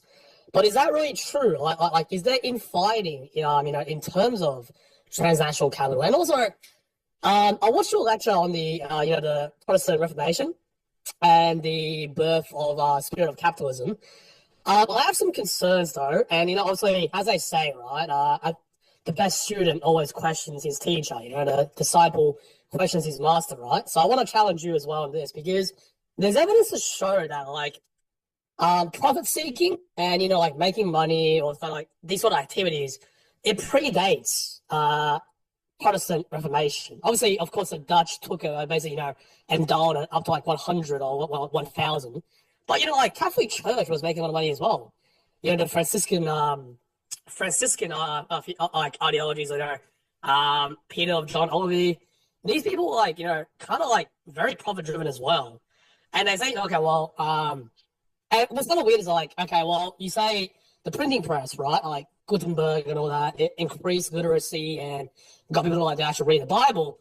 Well, doesn't the Bible say that like Jesus says that it's harder for a rich person to enter heaven than it is a camel to go through like a string. I forgot what the exact quote, but something like that, like camel to go through a string knot or something like that. Basically, like you say, like impossible for a rich person or a businessman to go to heaven. So if that's the case, then like, why are you pursuing money then, right? Because so isn't John Calvin like sort of like going against Christ then? Because Jesus says like, well, if you're rich, you ain't getting heaven. But then John Calvin's like, okay, well, no, you have to get rich in order to be considered capable to get rich. So there's a lot of conflicts happening here. And also, what's interesting is like, because you've been in Japan and you talk about the Meiji Restoration. Well, Japan didn't really have any Protestant Reformation, and they are sort of like, they are indeed the only nation or sort of a because the nation state didn't exist before, but like a community or culture that has, sort of really went full on in capitalism, the Meiji Restoration, and how they took on like central banking and all that. Even before the Meiji Restoration, before imperial capitalism, before the Japanese became imperial. Have you heard of like the Dojima rice exchange? This is a very niche kind of thing because I study Japanese, like Japan, a lot. They were like the first futures market in the world. and this is like before the Dutch. So this is like the maybe 16th century, something like that. And there was, obviously back then it was like rice stipend, so it wasn't like obviously market capitalism or consumerism. It was nowhere near that. But they sort of merchants like near Osaka who were like really gambling on rice. So it's also like humans have a habit of like just taking anything basically, and taking whatever at that period of time allows them to also like gamble on money making and profit seeking. And also the shogunate, the Tokugawa, once they said about they didn't really like that, so they kind of like cracked down on it because they want the confusion is like, okay, well, merchants are at the bottom, right? The latter is scholars / in Japan is like the samurai warriors. Then you have a craftsman. Then you have peasants and serfdom. Then you have merchants. But merchants are like a parasitic force. So this existed before Protestantism, and Japan took on capitalism very well. I mean Mitsubishi and Mitsui, they basically just monopolized the entire East Asian shipping and in about 30 years, like after the Meiji Restoration. So like, how do you explain this? And yeah, so like, there's a few questions about, first question is like, just to restate, do you really think transnational capital is a unified force? And also actually, my real question is this, okay?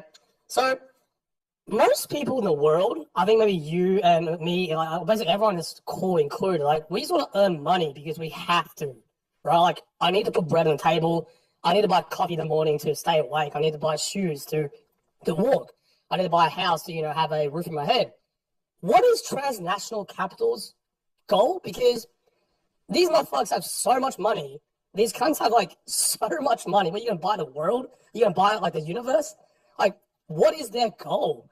Because like Jared Kushner, like Epstein, whatever, like whatever you want to call these Zionist capitalists, they're like, you can get anything you want. You can buy like 15 Porsches, you can buy 2,000 Mercedes. Like, what is the point of money making like at that point? And there's a really just this like almost hypnotized state where they just cannot stop, like until as Emil Durkheim in a lecture says, until it reaches a point of insatiable thirst and eventually collapse.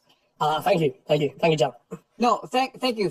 Okay, so like again, you make a great point. Like, let's be clear, let's be nuanced about all this. Okay, so you're absolutely right in that transnational capital, it's not a monolith. Again, it's a huge system which includes Japanese pension funds, which includes family offices, which includes sovereign wealth funds of Norway. It's a huge pool.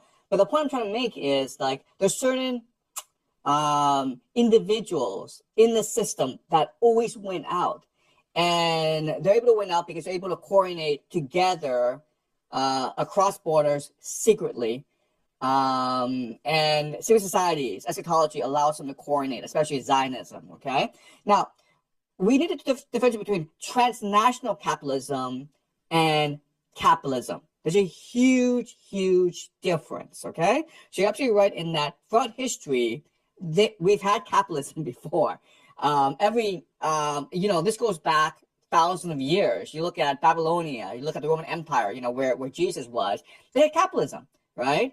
And what they recognize is like, once you reach a certain stage of capitalism, that destroys society. Because people become too greedy, they become too materialistic, there's too much debt, there's too much corruption, there's too much inequality, okay? What's unique about our time is transnational capital, okay? Capitalism and transnational capital are not the same thing. Capital is, okay, well, you're stuck where you are. So if your society collapses, you're completely screwed, okay? So think of the decline and fall of the Roman Empire. You have these families that have been in charge since the founding of the Roman Republic, and when the Roman Empire collapsed, basically the Visigoths came and conquered your territory. You're completely screwed because like, where are you gonna go? You have like all this gold, but like you try transporting your gold anywhere else, they're gonna kill you. All right, there's nowhere else for you to go. What is unique about our time is the seamless, frictionless movement of capital from one area to the next, okay? So you talk about Japan, the Meiji Restoration. Well, what allowed for the Meiji Restoration was all this capital investment from Europe, especially the British, right? So that's what's unique about our time. Yes, we've had capitalism before, but the idea that, like capital can be independent of the nation state, can just be independent of community, it can just move seamlessly from place to place. That is unique. And that's a source of a lot of issues, especially wars today, where, you know what, if there's a revolution, if there's a war, we don't really care because we'll just move somewhere else. It's absurd to think about, right? You're not invested in your community anymore. So that's what's unique about your time, about our time. But you're absolutely right in that historically, we've always had capitalism, finance, money lending, merchant cooperation, and a lot of societies recognize the danger of capitalism, and that's why they developed Confucianism. That's why they developed Christianity as a mechanism to constrain capitalism.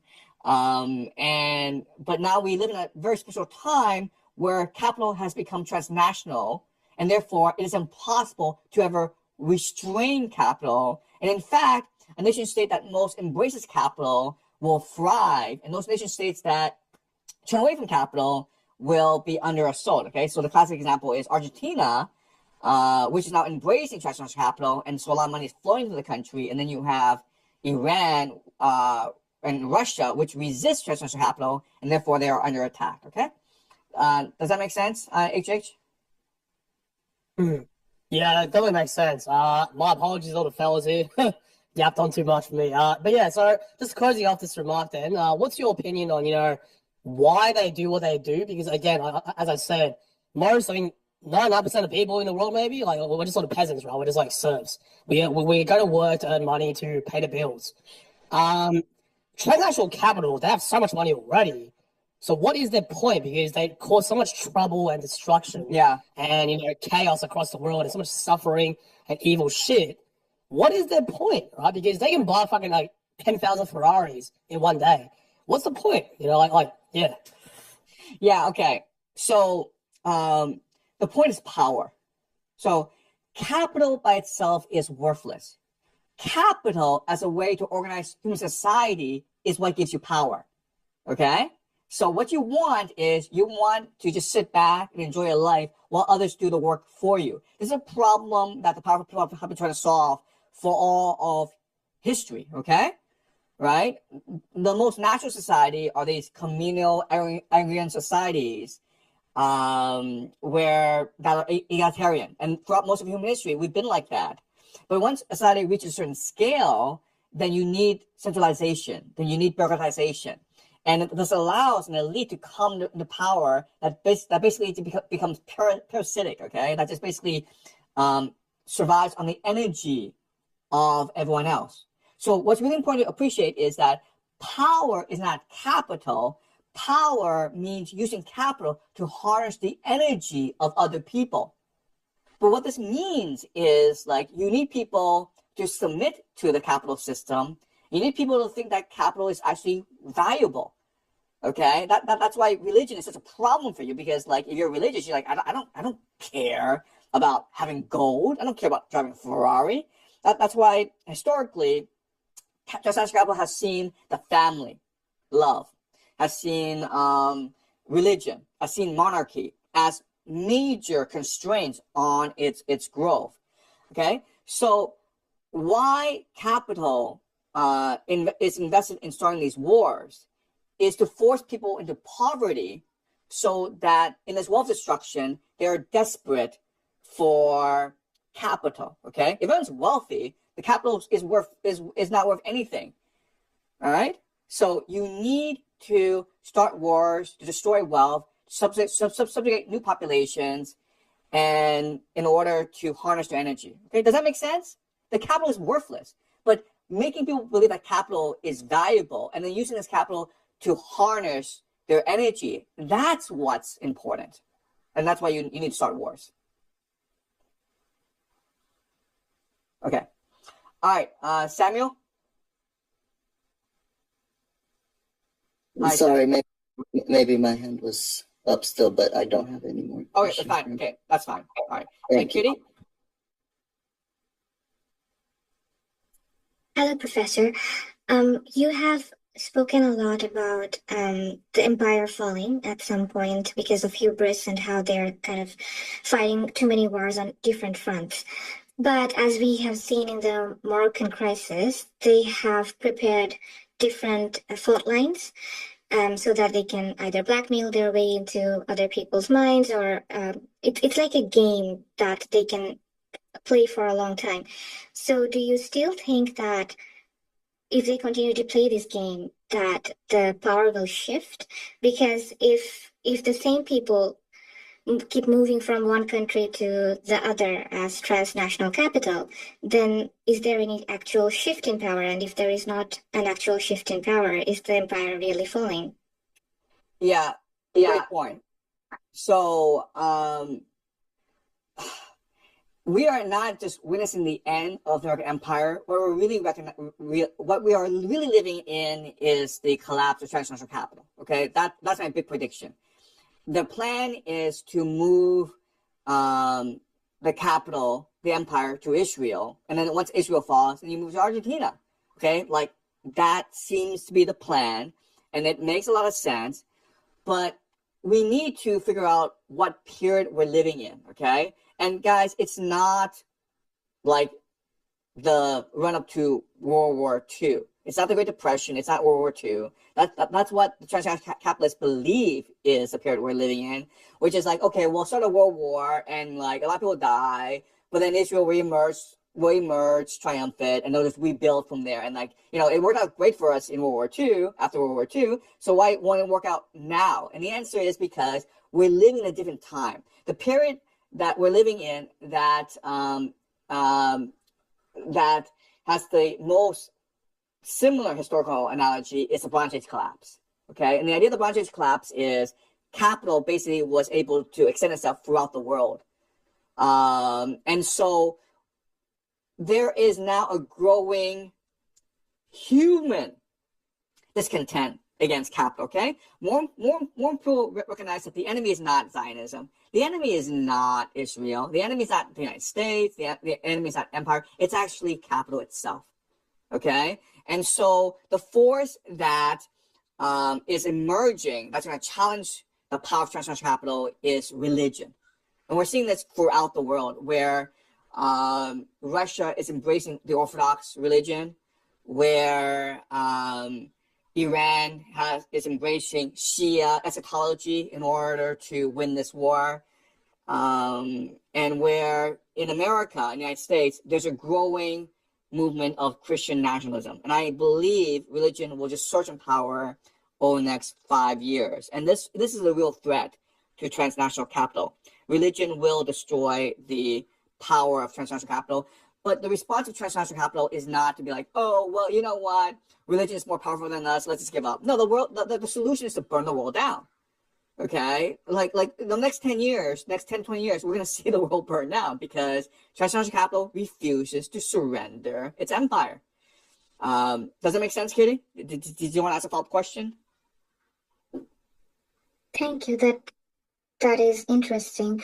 Do you also see any other fault lines in the development that will be probably the next move by the whoever the powers are currently? Yeah, so there's something that they can actually control that they cannot control, and which is very pressing, which is environmental change, climate change, a geophysical event. Okay, and we're already seeing this where the weather is getting hotter and hotter, where the global supply chain is collapsing. And so if you combine global economic collapse with environmental damage, this leads to famine, it leads to drought. It's something that they can actually model in their systems, and they're kind of freaked out by it, right? Because it's just like, well, transnational capital is like, if we're not happy here, we'll just move somewhere else. But like, let's just say there's no place you can move to. Let's just say the entire world is burning. What do you do then? Well, you're completely screwed. Okay, I mean, like they can't model that, and it's something that they can't admit to themselves, and that's actually a fundamental weakness. They can't appreciate that we may be moving towards the end of the world, and there are really no safe harbors. Okay. All right. NC. NC. Hi, Professor Jiang. Hi, can you hear me? Yes, go ahead. Hello? Hi. I just wanted to say I'm a 17-year-old from Singapore, and I just wanted to thank you deeply for all the knowledge that you have taught us. Your game theory videos has given me a clear view of the world and more hope in a time where I didn't understand the world and where I was going. You have truly changed my life for the better by giving me a better understanding of how things work, especially because I'm from Singapore, and it's just a constant rat race for money, which you have proven is just a bunch of numbers on a screen, and it's just used for population control and consumerism. I pursued a more religious and spiritual path with Christianity and choosing to help others and love my family and the people around me. I'm forever grateful to you. And I just wanted to start with that. But my main question was all your statements on transnational capital and the stakeholders involved kind of show that the US dollar empire won't fail, at least in the next 10 years.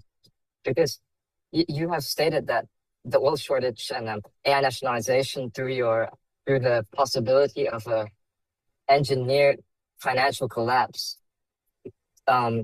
You said that financial crisis will occur on a scale that we have never seen before. But you have also said that Iran and the US will likely sign an MOU agreement in mid-August. And also the fact of the matter is that China has cut down oil imports significantly, in a sense, absorbing most of the oil shocks that would have caused the financial crisis.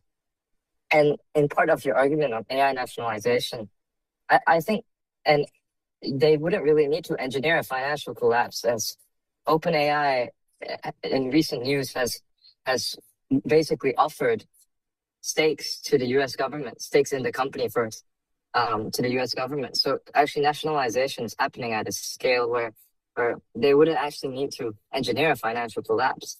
And also, when the next Trump-Xi meeting in 24th September, you have also said that China will be giving US $1 trillion for investment, as well as pressuring Iran to have a deal with the US, and also that there will be more good ties with Trump and Xi Jinping. So how would this actually cause a financial collapse? Wouldn't this just all cause more demand for US dollars and more demand for oil from the US? Okay. So yeah, you've taken a lot of what I've said, and you put it together. And I'm not that, and I would never ever be that deterministic. Okay, I'd be like, okay, well, China's going to give the United States $1 trillion for sure, and Iran and the United States are going to sign an MOU in mid-August for sure. I've never actually said that the United States and Iran will stop this war in mid-August. What I've said is that it is perfectly possible that they try. It's perfectly possible that. Sorry, could you guys? Could you please unmute yourself? Could you please unmute yourself? Okay. Could you please mute yourself? Okay. So what I've said is it's perfectly possible. 900. It's perfectly possible that. Wait. 1 minute. Look. It's perfectly possible that there's some stoppages to this war, but I see this war as continuing for a long time. It's perfectly possible, like, okay, well, in mid-August, they stop this war. Sorry, ada questioners. Wait. I will check. Okay. Okay. Sorry, guys, could you please mute yourself? Okay. Yeah. Please stay muted. Zero. Okay. And then zero. Okay. All right. So I said that it's perfectly possible that there's some starts and stoppages to this war as this war continues. But sorry, I have to mute this person. It's really annoying. All right. Sorry. All right, yeah. So I'm not that deterministic. I look at probabilities, and I look at different things that could happen, okay? But you also have to take into account that in this game, the people that are playing this game are human beings. And human beings get very emotional, right? And so the example is this game between Spain and Argentina. Look, FIFA thought for sure Argentina would win the game because all Argentina had to do was show up and play like Argentina. And even though Spain is the better team, even though Spain had to work harder to get the finals, officiating would favor Argentina. Okay, guys? It's a really simple strategy. Argentina shows up, just plays like Argentina has played in the past 5 games, which is decent, not great, but which is decent. You don't have to be great if the officials are going to favor you. You just have to play decent, and you're good, okay? But the reality is, not only did Argentinians play terrible, but they were making stupid mistakes. For example, the decision that cost the Argentina game was when one of the players red carded a Spanish player. It was so blatant, the official had no choice but to hand that player a red card. And that's what cost the game. And so what happened was the Argentinians went into the game thinking like, okay, well, we know in our hearts that this entire tournament has been rigged in our favor, okay? We've had the easiest teams. We went up against the easiest teams. And officials clearly favored us. Not one major VAR decision went against us. You can claim that some games were actually stolen, right? So this game where we played Egypt and the goal was overturned. Well, I mean, like clearly the officials are favoring us. And what this leads to is hubris, complacency, and guilt. So if you actually watch the Argentina team as they enter the stadium, there's a sense of unease because they were like, well, you know, they cheated for us and they'll cheat for us again, but do we really want to win like this? And also, like, what if we don't win? Okay, so there's anxiety now built up in them. And so when they played the game, they just played terribly. They were not the team that played every other game in the tournament. And after they lost, what happened next was anger, okay? The Argentina team literally wanted to start a fist fight and beat the crap out of the Spanish team. And guys, this is a human tragedy. Shakespeare could have written this game, okay? And the idea is, and I see this all the time in China, right? In every Chinese corporation, you have these guys whose fathers are rich, who are well-connected, and they put these guys into these companies, and they're promoted very heavily. And they behave like complete assholes because, first of all, they think that they have this superiority, but they also have a deep sense of guilt where they know in their hearts they're not supposed to be there. And everyone knows they're not supposed to be there. And when things don't turn out their way, their response isn't like, okay, I should do better. Their response is pure anger. I'm going to burn the world. Screw you guys, okay? I'm the prince. You guys are the peasants.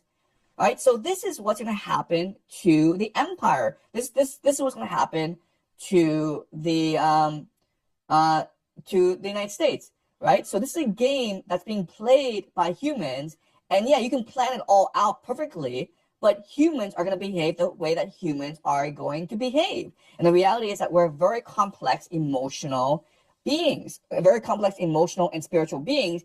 And when you set things up so blatantly for your son's going to screw it up, okay? And that's the same thing we're seeing happen with CBS News with Barry Weiss, where Barry Weiss is screwing things up. And this is about the same thing that's going to happen to Israel, where Israel, oh my God, it's so blatant. There's no Pax Judaica for Israel, but Israel will find a way to screw it up. Okay, that's why I'm not very optimistic about Pax Judaica. All right, so this is something that to keep in mind, guys. Ultimately, things are not deterministic. We are human beings, and we will behave like human beings, and certain things will create adverse behavior in us. Okay, Argentina, there was no way Argentina could have screwed up this game, but they found a way to screw it up. Right? Okay. Is that clear, NC? Yes. So how would you say, where are the points of failure, would you say, that this crisis would unfold? And when do you think the U.S. ground invasion will occur? Okay, so look, the reality is, first of all, the American military is fighting the stupidest war it could possibly ever fight, okay? It's screwing things up. Is it intentional? Is it accidental? Who knows, okay? But the Iranians aren't just embarrassing the American military. That's point one. Point two is you have this tremendous opposition towards the war in the United States. So let's just say you introduce a military draft. First of all, you're going to have thousands, hundreds of thousands of young men who are going to resist the draft. Second of all, even if you were to draft them into the army, they're going to rebel against you. They're going to sabotage their weapons. They're going to sabotage their ships. It's going to be a complete dumpster fire, okay? So the idea of the United States fighting this war in Iran, I mean, this war is basically lost. It's only a question of, like, how badly do you want to lose it? Then you have Israel. Well, Israel is supposed to be the Pax Judaica, right? But you already have IDF soldiers mutinying against their commanders, just walking off the base. You have mental breakdowns in the IDF. So the idea that you have like this small desert nation of like 9 million people who should become a new empire, it's kind of silly. Okay, so Israel is going to fracture. And then you have like just the people of the world. I mean, like the fact that Spain won the World Cup, I think it's a turning point where the young people of the world is like, wow. I mean, like, it is possible for the empire to lose. It is possible to rate a game so badly that you lose. So there's hope. The Zionism is not invincible. It's not inevitable. History is not invincible. It's not inevitable. There's something that we can do about it. So I think the World Cup marks a turning point in our history. I will also point out that, yes, it does look like America will take over CO2 and control the Strait of Gibraltar, and that's all part of the plan. But is that a good thing in America in the long term, right? Because you want to rule by, you basically want people to agree to your rule. That's called soft power. You don't actually want to militarily control anything because, like, eventually you're going to exhaust your military. So there are many different fault lines, but the idea that you will have Pax Judaica, that we'll able to that the empire will just transition easily from America to Israel, I think it's very far fetched. I don't think it's going to happen. All right, Jackson. Jackson. Hello, Professor. How are you? Good. And how are you? Can you hear me? Yes, I'm good, sir. All right. So we've talked a lot about transnational capital tonight, and we can all feel a little depressed talking about it. I had a little bit more of a different question. I wanted to pick your mind on some of your Hermetic philosophy. Okay. We live in a world where I think a lot of our mainstream religions are ran by the pineal gland, and we live in a place where prayer, meditation, some of these psychoactive drugs kind of bring out dimethyltryptamine and lead to people going into these alternate spaces of consciousness or the astral realm. Something for me that I think is important is reading some of these Eastern philosophies about the snake and the serpent. And I think, obviously it being kind of the key of knowledge, Eve herself being tempted for knowledge and godhood. In Hinduism, you talked about Jung a second ago. In Hinduism, they call it the coiled serpent at the bottom of the spine or the base of the spine that rises up when you have a Kundalini experience going through the 7 chakras. For me, I've watched so many of your videos, and when you speak about the monad and you speak about kind of the higher self, you never talk about the pineal gland. You never point or gesticulate to your mind. You go to the heart. And that's something that I think is interesting. Is there a way, or do you think that maybe these religions are the people in the cave and the heart is the way out? I don't know if that makes sense. I just thought I'd ask. Yeah, okay. So first of all, I don't know much about the pineal gland. So could you enlighten me, please, as to what it is and what its significance is? Yeah, I mean, it's the eye of Horus, right? So going back to the Egyptian mythology, it's the eye of Horus. And a lot of the the belief is that when you go and meditate, either sleep deprivation, meditation, all of these things, it comes alive in a way, and a lot of people call it God. You go back into the Old Testament when Jacob saw God or the kingdom of heaven, he called it Peniel. So a lot of people kind of can interpret it as maybe a way to tap into some sort of frequency that gets you closer to the divine source. For you, on the other hand, I've noticed so many times when you've spoken about the monad, you've kind of reacted to the heart. And I'm just kind of curious if you feel intuitively that you feel the connection to the source through the heart, if that makes sense. Yeah, I mean, for me, it's not really about a certain location in the body. Mm-hmm. I think that we are first and foremost energy fields, right? Yeah. So we're vibration, we're energy fields. And so I can't really say what the mechanism is, but I feel like the energy field is absorbing and interacting with the monad in some capacity. And if you just focus on your consciousness, and it could be like, it doesn't really matter what the actual mechanism is, you will still feel the monad. But, it's really about making sure the energy that you emit is positive. So living a life of virtue, living a life of harmony, living a life of justice and truth, that's what brightens your energy field in a way that allows you to harmonize with the monad and therefore allow you to absorb more information from the monad. Does that make sense? Yeah, that perfectly makes sense. Thank you so much, sir.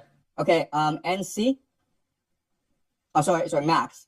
Sorry, Max. Can you unmute yourself? Hi, Professor. Thank you for your time. You've previously touched that Germany, after enough nonsensical war, may realize it has more to gain in an alliance with Russia, being like the heartland.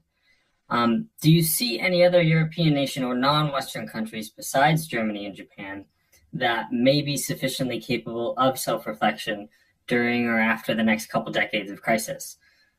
Perhaps due to spiritual or cultural basis, or do you figure that this itself may be poisoned enough by these pulses of population displacement that can help prevent cohesion and creativity in small communities? Yeah, that's a great question. And the answer is, as you point out, those nation states are able to keep cohesive throughout this time, okay? So basically Austria, Hungary, Poland, as long as they're able to keep cohesive, meaning like they reduce the level of immigration, they have a really strong ethnic identity, then they will survive what's coming. So that's the key, nationalism, religious nationalism, right? And I think that Germany will return to religious nationalism at some point. I think the Scandinavian countries, Northern Europe, will survive. I think that countries that have very strong ethnic identity and who are very proud of their ethnic identity, including Hungary, Poland, Austria, but other nations as well, right, will survive and they will adapt. Okay. All right. Thank you. Yep. Okay. Peter Thiel. Sorry, is Peter Thiel here? Hey. Hi. It sounds like you're saying two things, and I'm hoping you can help reconcile this. You described the transfer from the British Empire to the American Empire as a seamless transition. There was some loss during this time, some turmoil, but this was also a period of great technological advancement that's continued through today. And our population has increased throughout the world throughout this time. How can you say that transnational capital, as you call it, is unable to continue this? And isn't it to the benefit of humanity to have control over the transfer of power? Yeah. So first of all, the transition from Britain to the United States was, it seems harmonious from our perspective, but as you can imagine, it was a very long process that took a couple of decades before Britain recognized that, you know what, we're no longer the empire. And so we should cede a lot of authority to the United States. And, you know, there's a lot of people who think that, no, actually, the city of London is still in charge, okay? The city of London is really the real power of transnational capital. And America is just a resource colony of the city of London. And Wall Street is just a franchise of the city of London, okay? So there's still a lot of debate as to this. And then your point that wouldn't it be better for humanity if 100 ringgit? Okay. Sorry. Kia? Sorry. Wouldn't it be better for humanity if we just facilitate these seamless transfers of power? And certainly people in charge think so. I mean, certainly people think that, you know, what they're doing sounds terrible, but it's really in the betterment of humanity. Because ultimately, it's not we're not the ones causing all this war. We're not the ones who are causing all this destruction. This is part of human nature. This is part of human society. But what we figured out is a system to accelerate the decline so as to accelerate the rise, okay? To basically shorten the period of decline, of collapse, so that a new empire emerge. And this borrows from the idea of psychohistory, right? Isaac Asimov Foundation. You know, Elon Musk has said that he's a huge fan of Isaac Asimov, the Foundation series, psychohistory. And it's a very telling comment, okay? People like Elon Musk and Donald Trump, they just speak their mind. And the idea is, look, there's a certain pattern to human history. There's a certain movement of civilization, and we can never ever stop the movement, but we can accelerate the movement. And so wouldn't it be better for humanity if we shorten the pain from like maybe 100 years to 10 years because like eventually Israel will emerge as the new empire, and this process like take 100 years. So let's make it 5 to 10 years as to lessen the pain on everyone. And that's true. But again, I think that we, as humans, once we develop hubris, we will destroy ourselves, okay? So the Greeks believe this. The worst thing that a human can do is develop hubris. And the leadership that we have today, the elite that we have today, has nothing but hubris, where they think they can dictate the course of human events. And I think that another point that the Greeks will make is the moment that you think that you can dictate human events is the moment when you lose all control.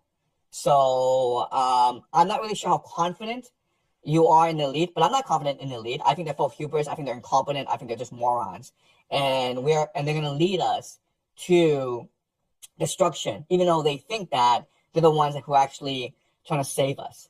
Okay. Did you want to follow? Yeah, go ahead. Wouldn't you say the global South is suffering today? And if we transfer wealth to the South, such as Argentina, that would actually be to the betterment of humankind. You've advocated in previous lectures that the outskirts, the outer societies have greater energy and cohesion. Wouldn't that lead to a better society with greater energy, faster technology development, and correction of the majority of people on the planet? Okay.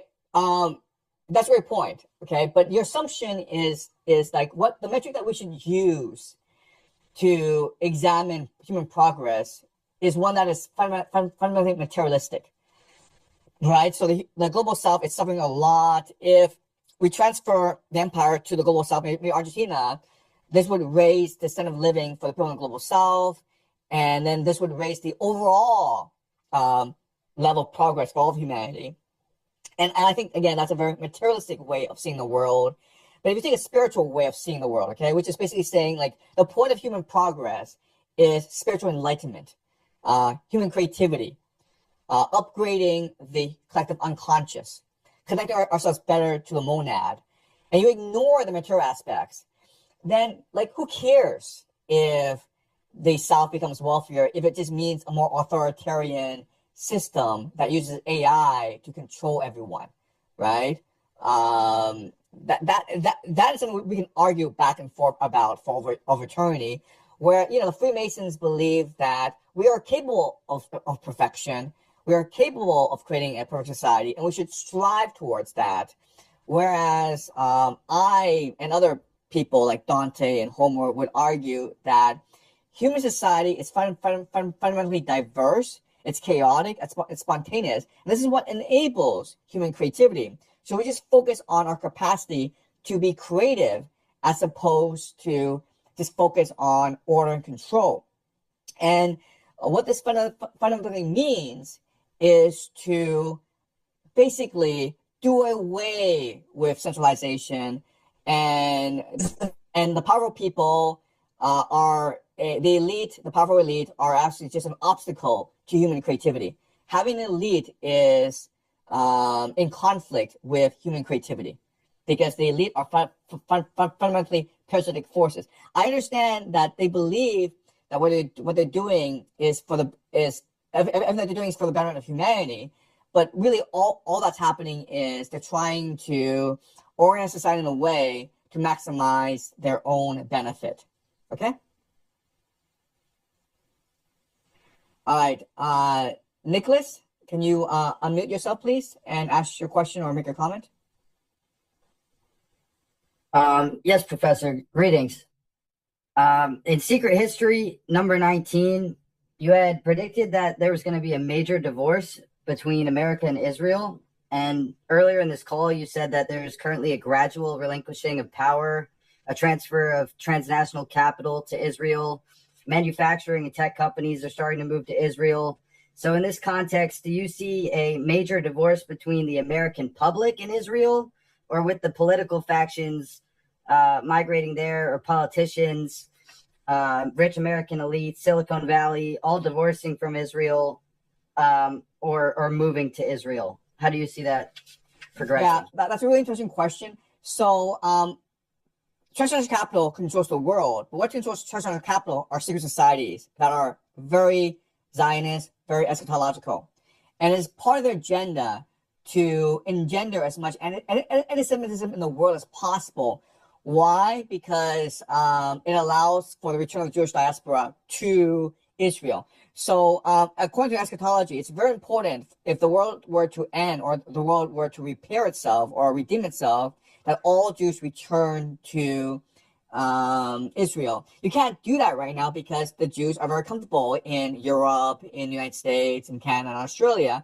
So you have to you have to create a lot of anti-Semitism to force their return. That's why you have all these anti-Semitic voices online that are growing in popularity. It's all part of this agenda.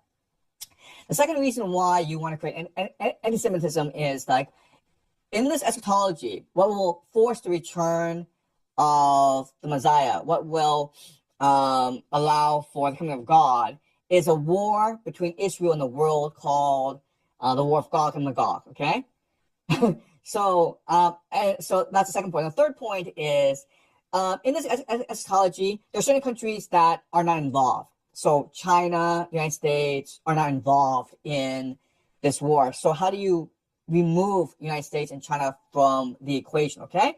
So this is something to keep in mind where, yes, they're only interested in making money, but what allows them to make a lot of money is their focus on the eschatology. So this eschatology to us sounds absurd, but for them, it's real. For them, it is a priority.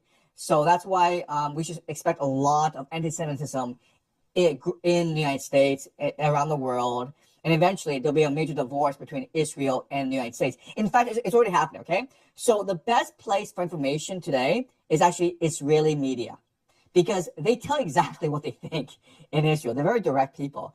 And the major point of conversation in Israel now is, why is Israel the pit bull of American empire? Why is it that when America tells us to go bomb Iran, we have to go bomb Iran? Shouldn't Israel put its own national interest before the imperial interest? Okay, so that's telling you on both sides, both the United States and in Israel, there's a growing consensus for a divorce. Okay, and it goes back to something called the Clean Break Memo. The Clean Break Memo, which was authored by Richard Pearl and Douglas Fife in 1996. Okay, it was presented to Benjamin Netanyahu, and basically its argument is, let's achieve the Greater Israel Project. But to achieve the Greater Israel Project, we have to reduce our reliance on the United States. And Richard Pearl and Douglas Faith are important because they are the architects of the Iraq War in 2003, right? They're the ones who convinced George W. Bush to go invade Iraq and start the war on terror, which is create the world that we live in today. Okay? Does that make sense?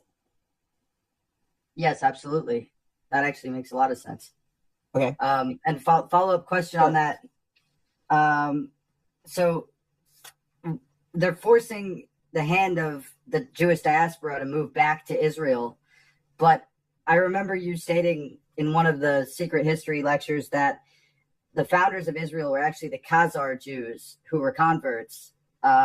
So do you think they're trying to force the diaspora, who were the original people of Israel, back into Israel to gain legitimacy in some sense? Like to kind of... Yeah. Okay. First of all, I might have said something similar to those. Those were not my exact words, okay? But I have said something along the lines of like, if the promised land was promised to the Israelites, and that's what the Bible says, well, the Palestinians have probably more claim to the land of Israel than the Israelis, okay? Because if you do a DNA test, and you're not allowed to do DNA studies in Israel, then you'll find that the Palestinians there probably have more DNA of the Israelites than the Israelis.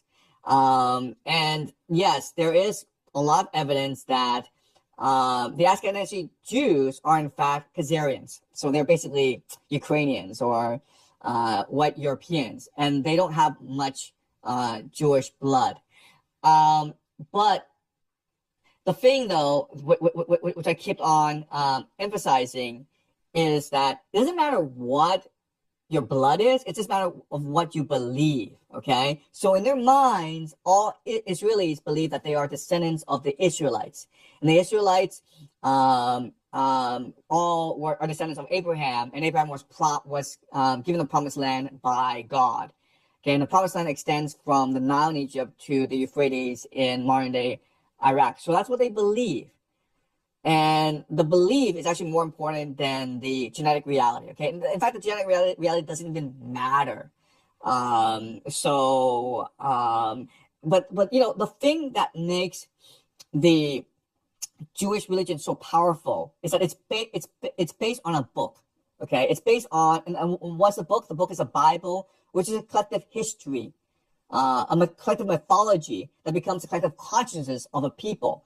So there were many times when, throughout history, when the Jews basically died out as an ethnic people, but then they were adopted by other people, and their collective memory enabled them to become the Jews, okay? So it's perfectly possible that maybe, okay, just talking in hypotheticals, in 10 years' time, because of nuclear war, we're all wiped out, okay? And then there are a few survivors, and then 100 years from now, we go back to about 1 million people throughout the world. And then 1,000 of them are they discover a book called the Bible. And then in the Bible, they hear about the Jews. And they said, we're the Jews now. We are the chosen people. And the religion that they practice at that time, 100 years from now, will not be recognizable to any Jews today, but they still think of themselves as the Jews and they behave as a people, okay? So the religion practiced by the Israelites about 1,000 years ago, 2,000 years ago, is nothing like the Judaism practiced today.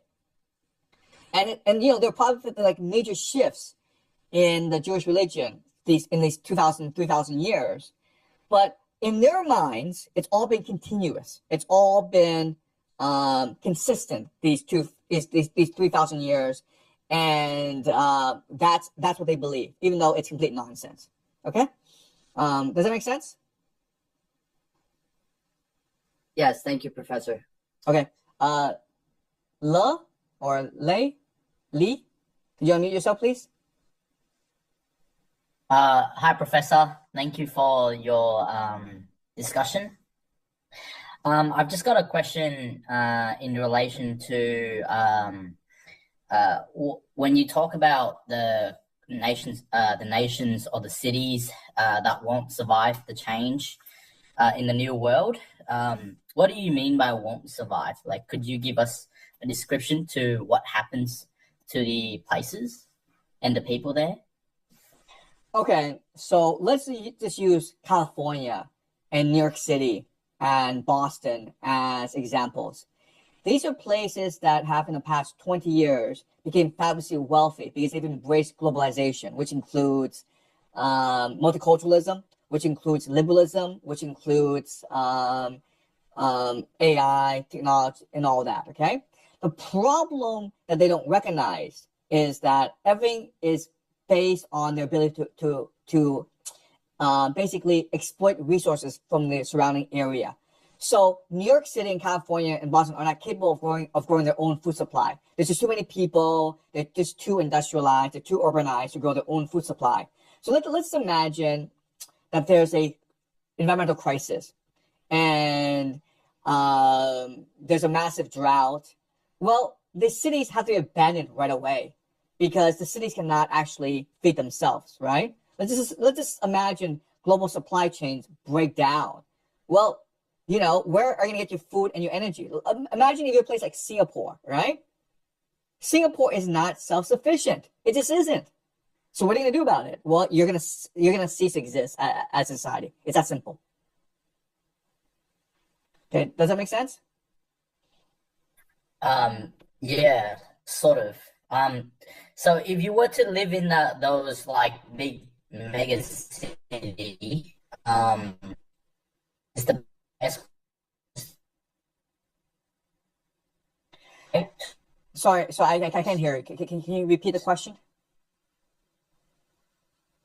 I can't hear you. I was just saying, like, if those places are, if you were people who live in those cities, those places, is the best call back is just to move to another place?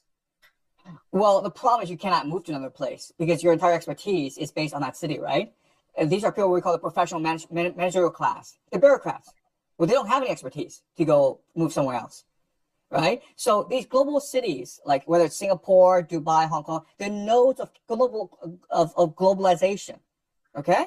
They exist because of globalization. Once globalization ceases to exist, these cities cease to exist because they have no other function. And the people within these cities, millions of white-collar workers, they have actually no skill whatsoever.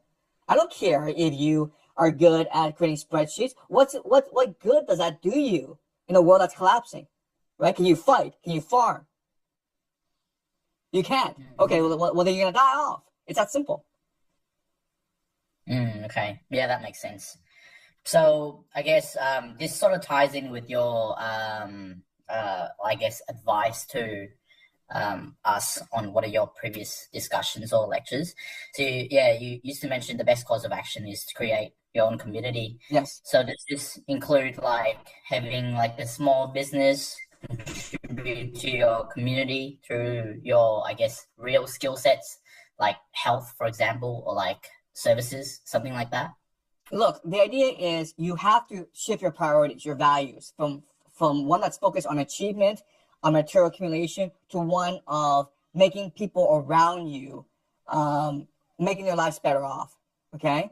Think about how to share yourself with other people. And once you start developing that mentality, then the community naturally consolidates around you. And then you're much more likely to deal with any crises, okay? So I can't map out to you what the plan is. Like, you know, I can't draw you a memo and say that you should do this step by step. But what I can tell you is start taking people seriously. You know, prioritize human relationships above material accumulation. And then you'll naturally develop a lot of friends. And then, like, if a crisis were to emerge, then as friends, you're going to figure out how to deal with this crisis. I don't know what the crisis is. I don't know how you deal with it, but you'll figure out a way because we're all human beings. And the imagination, our intuition, is what our real power is. I see. Okay, thank you, Professor. Okay, Patrick? Yes, hello, can you hear me? Yes, I can hear you fine. Yeah. Yes. Okay. So, again, complimenting for your work. It's really great. I'm in Spain currently, right now in Alicante, and I'm originally from Berlin. So we're on holidays, very early, 4 o'clock in the morning or 5 o'clock now. Yeah, great what you're doing. So I have some topics I would to talk about. And first of all, thank you. You've been in the Secret History lectures. You've been talking about the cave paintings. And I've been, as a small child, I've been to Lascaux. So you were talking about Lascaux. And this time I've been in the Chauvet, in the Chauvet painting. It's even, they say it's more, it's better paintings than in Lascaux. And it was really incredible. So if you go to southern France, I have to tell everybody, like, go there. They've constructed the cave. And it's amazing. And then it really put myself in question about, like, what have been the values of these people to really create these beautiful paintings. So I put it in the chat. Please Google. It's amazing. It's incredible. It's really, and they're 35,000 years old. Very great. We've been talking about a lot of capital, and so maybe you want to talk about Bitcoin a little bit. I know you've been talking about this little already about this topic, but I know you're a little bit very skeptic, and I'm too. What do you think about putting value into this asset? This is and a thing. And what is also crazy, second question, there's this obvious corruption in the politics. And like, for example, in Ceuta, I've been a little bit late to the party, but, you know, in Ceuta, there are 90,000 people and they're invaded by 60,000. So this has been planned. So it's so obvious. And what I'm sometimes like really doubting about his like people, they are not daring to speak out that there's something really wrong. They're like, they don't dare even to talk. It's like not speaking out, being public or on Twitter, but even to friends, they don't dare to think in this way that it can be planned. So this is sometimes what is really concerning me. So I'm going to stop talking here. No, thanks so much. Yeah.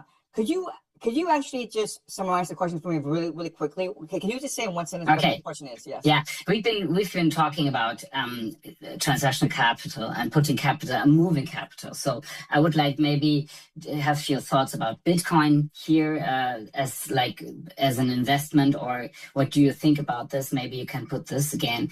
The Chauvet cave paintings was just an idea for all the other people being in southern France to really see this is amazing. And sometimes, and the third thing was about like the society really not daring to speak out the obvious truth that there's corruption just of the politicians. They get worse and worse and worse, and you see that the quality of the leaderships is worsening. It's so clear, but where's the point why people don't dare to speak out the truth, that it's all like a bigger picture behind all that?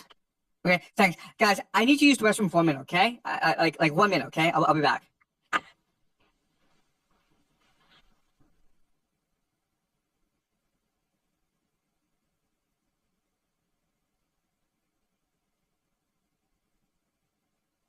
Where'd Peter Thiel go, guys? We gotta see if this is the real Peter Thiel.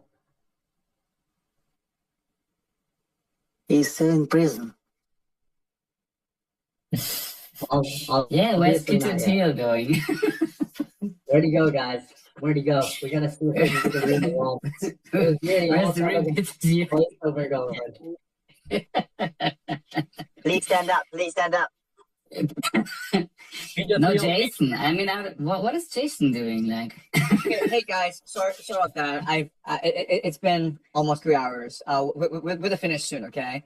So I'll respond to your questions. First of all, Bitcoin.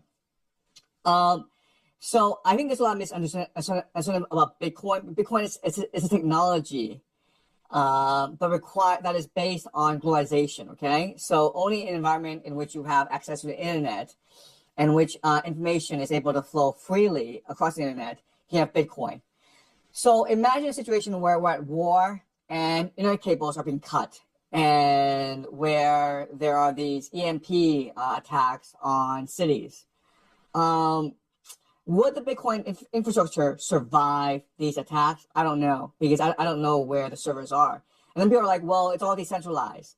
Okay, then my question then is, okay, in a time of war, in a time of global collapse, what can you do with Bitcoin?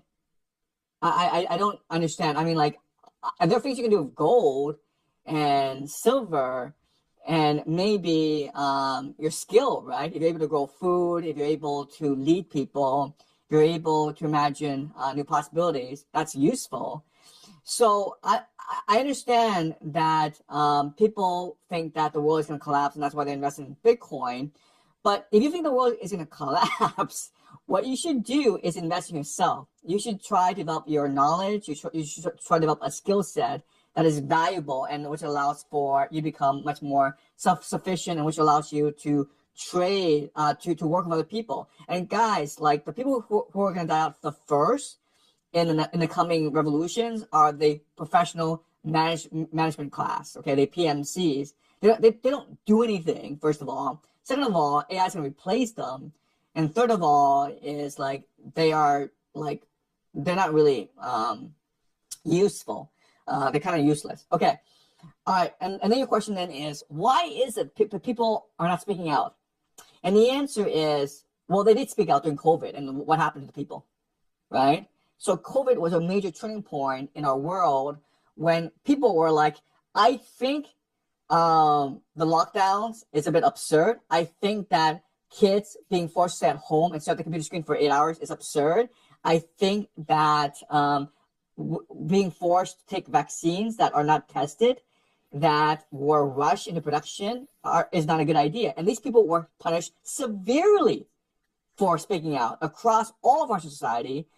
And that shows you that the people in charge are the boomers. That shows you that that society was re-engineered to make boomers, the gerontocracy, much more comfortable and much more safe. Okay, so again, like the best, the nation that dealt with the COVID epidemic the best was Sweden, and what their epidemiologist said at that time was, guys, we cannot stop an epidemic. It's never been done in human history. It's impossible to do so. So what we're going to do is live life normally and protect our most vulnerable people, including our senior citizens, including including the sick.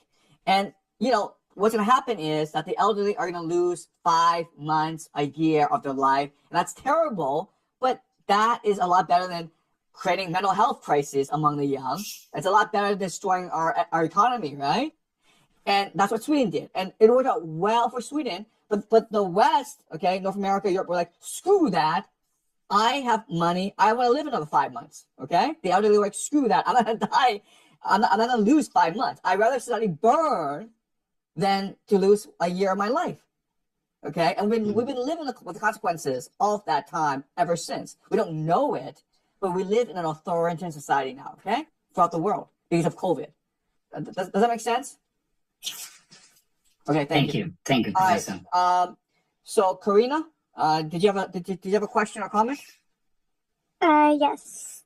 I had a question. So given that the Western Hemisphere here is, making decisions that are showing its dominance, with what you stated earlier with Spain, don't you think that in a way this is going to cause some unforeseen circumstances where, for example, yes, they produce all these immigrants to flood Europe, and I know some European countries will fall in line, but there are certain countries that might see this as like a warning sign that the U.S. isn't to be trusted. You need to make some background deals. For example, Germany comes to mind, and it could potentially flip and take sides with Russia. Given, geopolitics at its most reductionist viewpoint with land versus sea, if Germany were to partner up with Russia, and then you have Indonesia that you're saying that is going to make a partnership with the U.S. to take the Strait of Malacca. That's going to really piss off Japan. Yes. And right there, you have a continental block between these three countries, not including Iran, not including the fact that if you close off Europe with the Strait of Gibraltar to China, that's going to really piss off China. And then you're starving the African continent. So you have Eurasia right there. Just through their hubris alone could create their worst nightmare. Exactly. You're exactly correct. And this is exactly what happened during the Peloponnesian War, when the arrogance of the Athenians were so bad that the entire world united against the Athenians, including Sparta, including Persia, including the former allies of the Athenians. Okay, the entire world basically united against the Athenians because the Athenians were so corrupt, so arrogant. And then we're seeing a similar situation play out in the world today, where I think in the next 5 to 10 years, the world is going to unite against the United States and Israel. And I think that the people are waking up to how malignant the American empire really is. And so the question then is why is this little affair in Ceuta, why is it getting so much national attention or international attention? Why are we discussing it? And it's because people are waking up to how the empire does things. And, it's almost like cheating in the World Cup. It is not necessary to do things this way. And it is very in your face. And honestly, what America and Israel is doing against Spain is dunking on Spain, right? Just shoving it in their face, saying, you see, we can just do this to you. There's nothing you can do about it. And we're going to tell you exactly what we're going to do about it. And the world can't protect you, okay? It's dunking. And people don't like that. So I think you're absolutely right in that, yes, we are seeing a global shift in not just public opinion, but also in how these nation states will respond strategically to these crises in the future. Okay? Thank you. Okay. Yes? Could I have one more question? Sure. Okay. So I just wanted to give it out since it's probably gonna be the last one. So I don't know if you saw the recent video with Tucker Carlson where he talks about the war on energy. And he makes a really interesting argument that energy equals prosperity. Basically, the country that's civilians are able to pay the most for energy is the wealthiest. And, taking that one step further, could this war on energy actually be like a war on people? More specifically, do you think the war on energy is being driven by the fact that our current electrical grid cannot simultaneously support widespread AI data centers and existing consumer demand without massive infrastructure upgrades? They just don't have the money or the time to upgrade everything. So, if so, could reducing public energy consumption, which is basically, depopulation, be a deliberate strategy to make a future AI-driven surveillance state technically possible? Yeah, I think that we shouldn't give too much credit to the elite. The elite are first and foremost focused on maintaining power. That's point one. Point two is there's a lot of conflict among the elite. Okay, so another saying this is we should expect an economic collapse because the elite benefit from an economic collapse. But to say that it's conspiracy among the elite to collapse the economy is not accurate. What I think is there are different factions of the elite, and they recognize that whoever is able to time the collapse best will benefit them best. So let's engineer the collapse before anyone else. But we have to do it in a way that allows us to collapse the economy because another thing that can happen is you a certain faction of the elite, you're trying to collapse the economy, but then another faction goes long on the collapse, and so they rescue the economy, which destroys your short positions. Okay, so there's a lot of complexity. So that's the second point. Okay, the first point is that the elite are not that organized, they're not that smart. Second of all is that there's a lot of conflict among the elite. And the third point is, as you point out, is that people don't like being manipulated, and so the world is going to respond to this in a certain way that may be counterproductive or goes against elite interests. So maybe there is a plan, but I doubt if there's a plan. I think a lot of things are happening is because of something called the path of least resistance, okay? So why is there so much investment in AI? Not because they want to create an AI surveillance state, it's because they don't know where else to put their money. Like, where else can you put your money see the growth that we've been seeing in AI, okay? It's a speculative capital just chasing the quickest buck. That's what AI is. Then you have, the United States choking off, like going after these maritime choke points. And it's because the United States military is severely degraded. The United States cannot win this war against Iran. The United States can't even win a war against Russia and Ukraine. And like everyone knows, the United States is not going to win a war against China over Taiwan, right? So what is the path of least resistance? How can the U.S. military maintain control by doing the least amount of work that will cause the least amount of casualties? The answer is you control the choke points, okay? So it's not that there's a grand plan in place. It's not that the elite are conspiring. It's just like, this is just the easiest thing for these guys to do to maintain their wealth and their power. And it's laziness, it's hubris, it's complacency. It will lead ultimately to their downfall. Okay? Does that make sense, Karina? Yeah, it definitely does make sense. I think it kind of plays into what you were saying before about elite overproduction. Because I was, kind of expecting more of a fight between the financial elite and the technocratic elite. And I sometimes wonder if this is in a way that fight, that maybe they're being lulled into this war with promises of short-term gain, but actually it's a trap. Yes. No, you're absolutely right. Yes. Okay. Thank you. Okay, so we have 10 more minutes left. Okay, so if you guys could just ask questions relevant to our topic, which is Spain, okay, and the immigration crisis in Spain, that'd be great. Okay, like I know there's lots of things we can talk about, but let's just focus our discussion on Spain. Okay, so Zach, could you ask your question, please? Yeah. So, unfortunately, I kind of raised my hand not about Spain, but yeah. Okay. So I'll just step back. Yeah, just ask. It's been a long day. Yeah. Oh yeah. Okay. Well, it's quick. So it's just I'm in the U.S. or I'm from the U.S., but I'm in Australia now studying mental health. And what I've found is like everyone, you need to like want to be helped if you want to like whatever, like it's up to the person. So like I'm just wondering your thoughts on like when we're speaking about like Dante or like enlightenment and all these things, like from the people that I speak to, it seems like they're kind of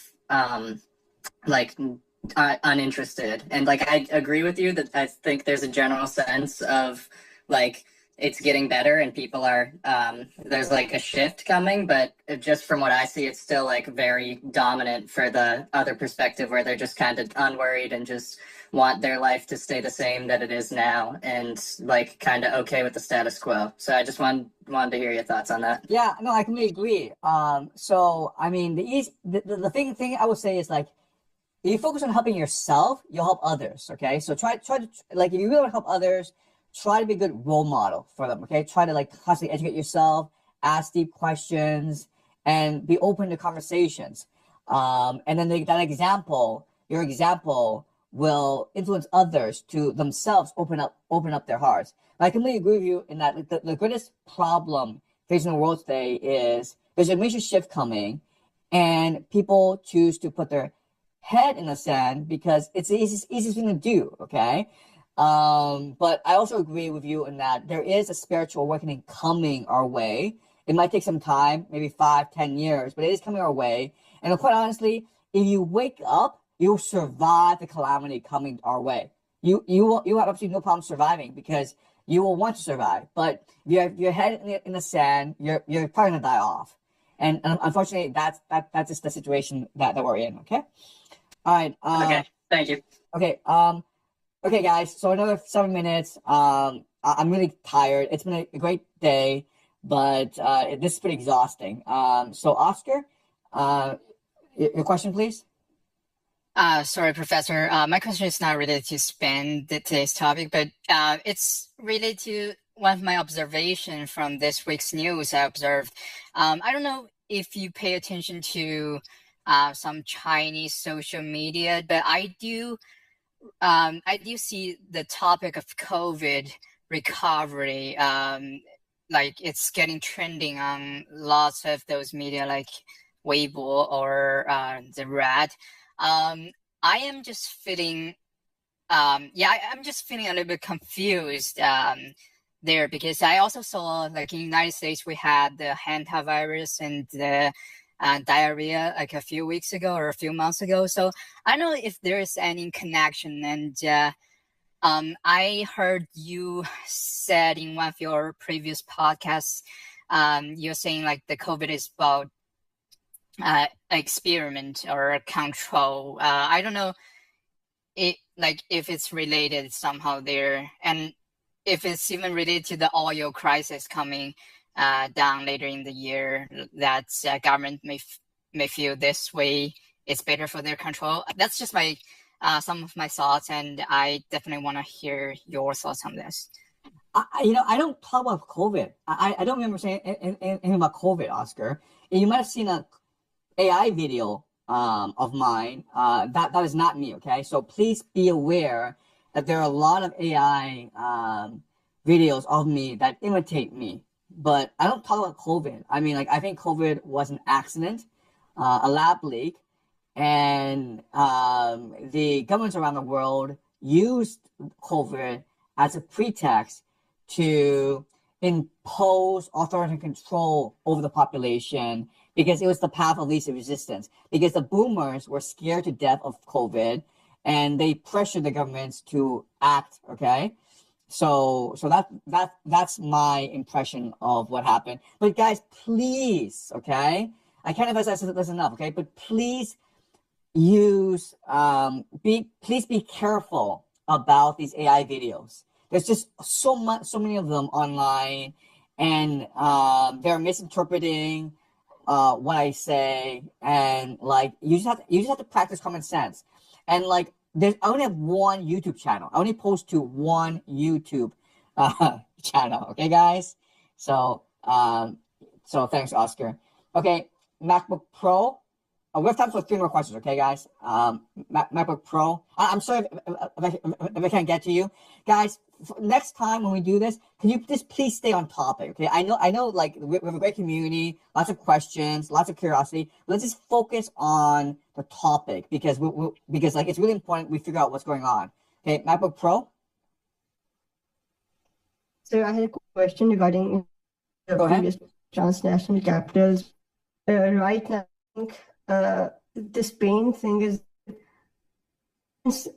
that are trying to get to Spain are basically in their mindset, they have a very conservative mindset, but they want money, and they won't really be very easily get chips in their brains and everything. And those people who will actually these chips will be those liberals who are actually kind of worship technology, don't understand it. And I think this is going to be a big problem in the future. And another thing going to my personal question is, for an 18-year-old who's just going into the universities, when parents are really forcing him to apply universities in US or England, what should be the thing that he can? Yeah. Okay. So we have 3 more minutes left. Okay, and like I mean, like, so for future discussions, we really want to focus on the topic. Okay, this is why we're trying to have these discussions, so that, you know, we can figure out what's really going on, and we can debate and discuss amongst ourselves. So in the future, please keep this in mind. Okay, Max, did you have a question related to Spain? Not Spain, but the list of topics that you had on the agenda about the expansion of war. But I'm happy to leave that if someone else has a question to Spain. Yeah. So let me So there's some other topics, but unfortunately we just ran out of time. But we'll leave it there, Professor. Leave it there. Sorry about that, Colin. Colin will be the last. I'm really sorry I didn't get to you, but like, It's been 3 hours. I'm pretty exhausted, and we'll continue this another time. Okay. So Colin, you have the last question. Lucky me. Can you hear me all right? Yeah, I can hear you fine. Yes. Okay. I've noticed that you're very vocal on like the implementation of AI being detrimental, and to the most part, I agree because of the social controls and whatnot. Although I'm curious what you think about the development of that technology just being like a natural movement that proceeds with time. And to kind of explain it, I guess I'll reference to one of Plato's stories that he wrote called The Phaedrus, where essentially a god presents this human king with a gift, which was writing. But then to this, the king denies the gift from the god, and he explains that the reason he denies the gift of writing is because he believed that it would kill people's memory and their ability to tell stories orally and whatnot. Yes. And that their imagination would diminish. Yeah.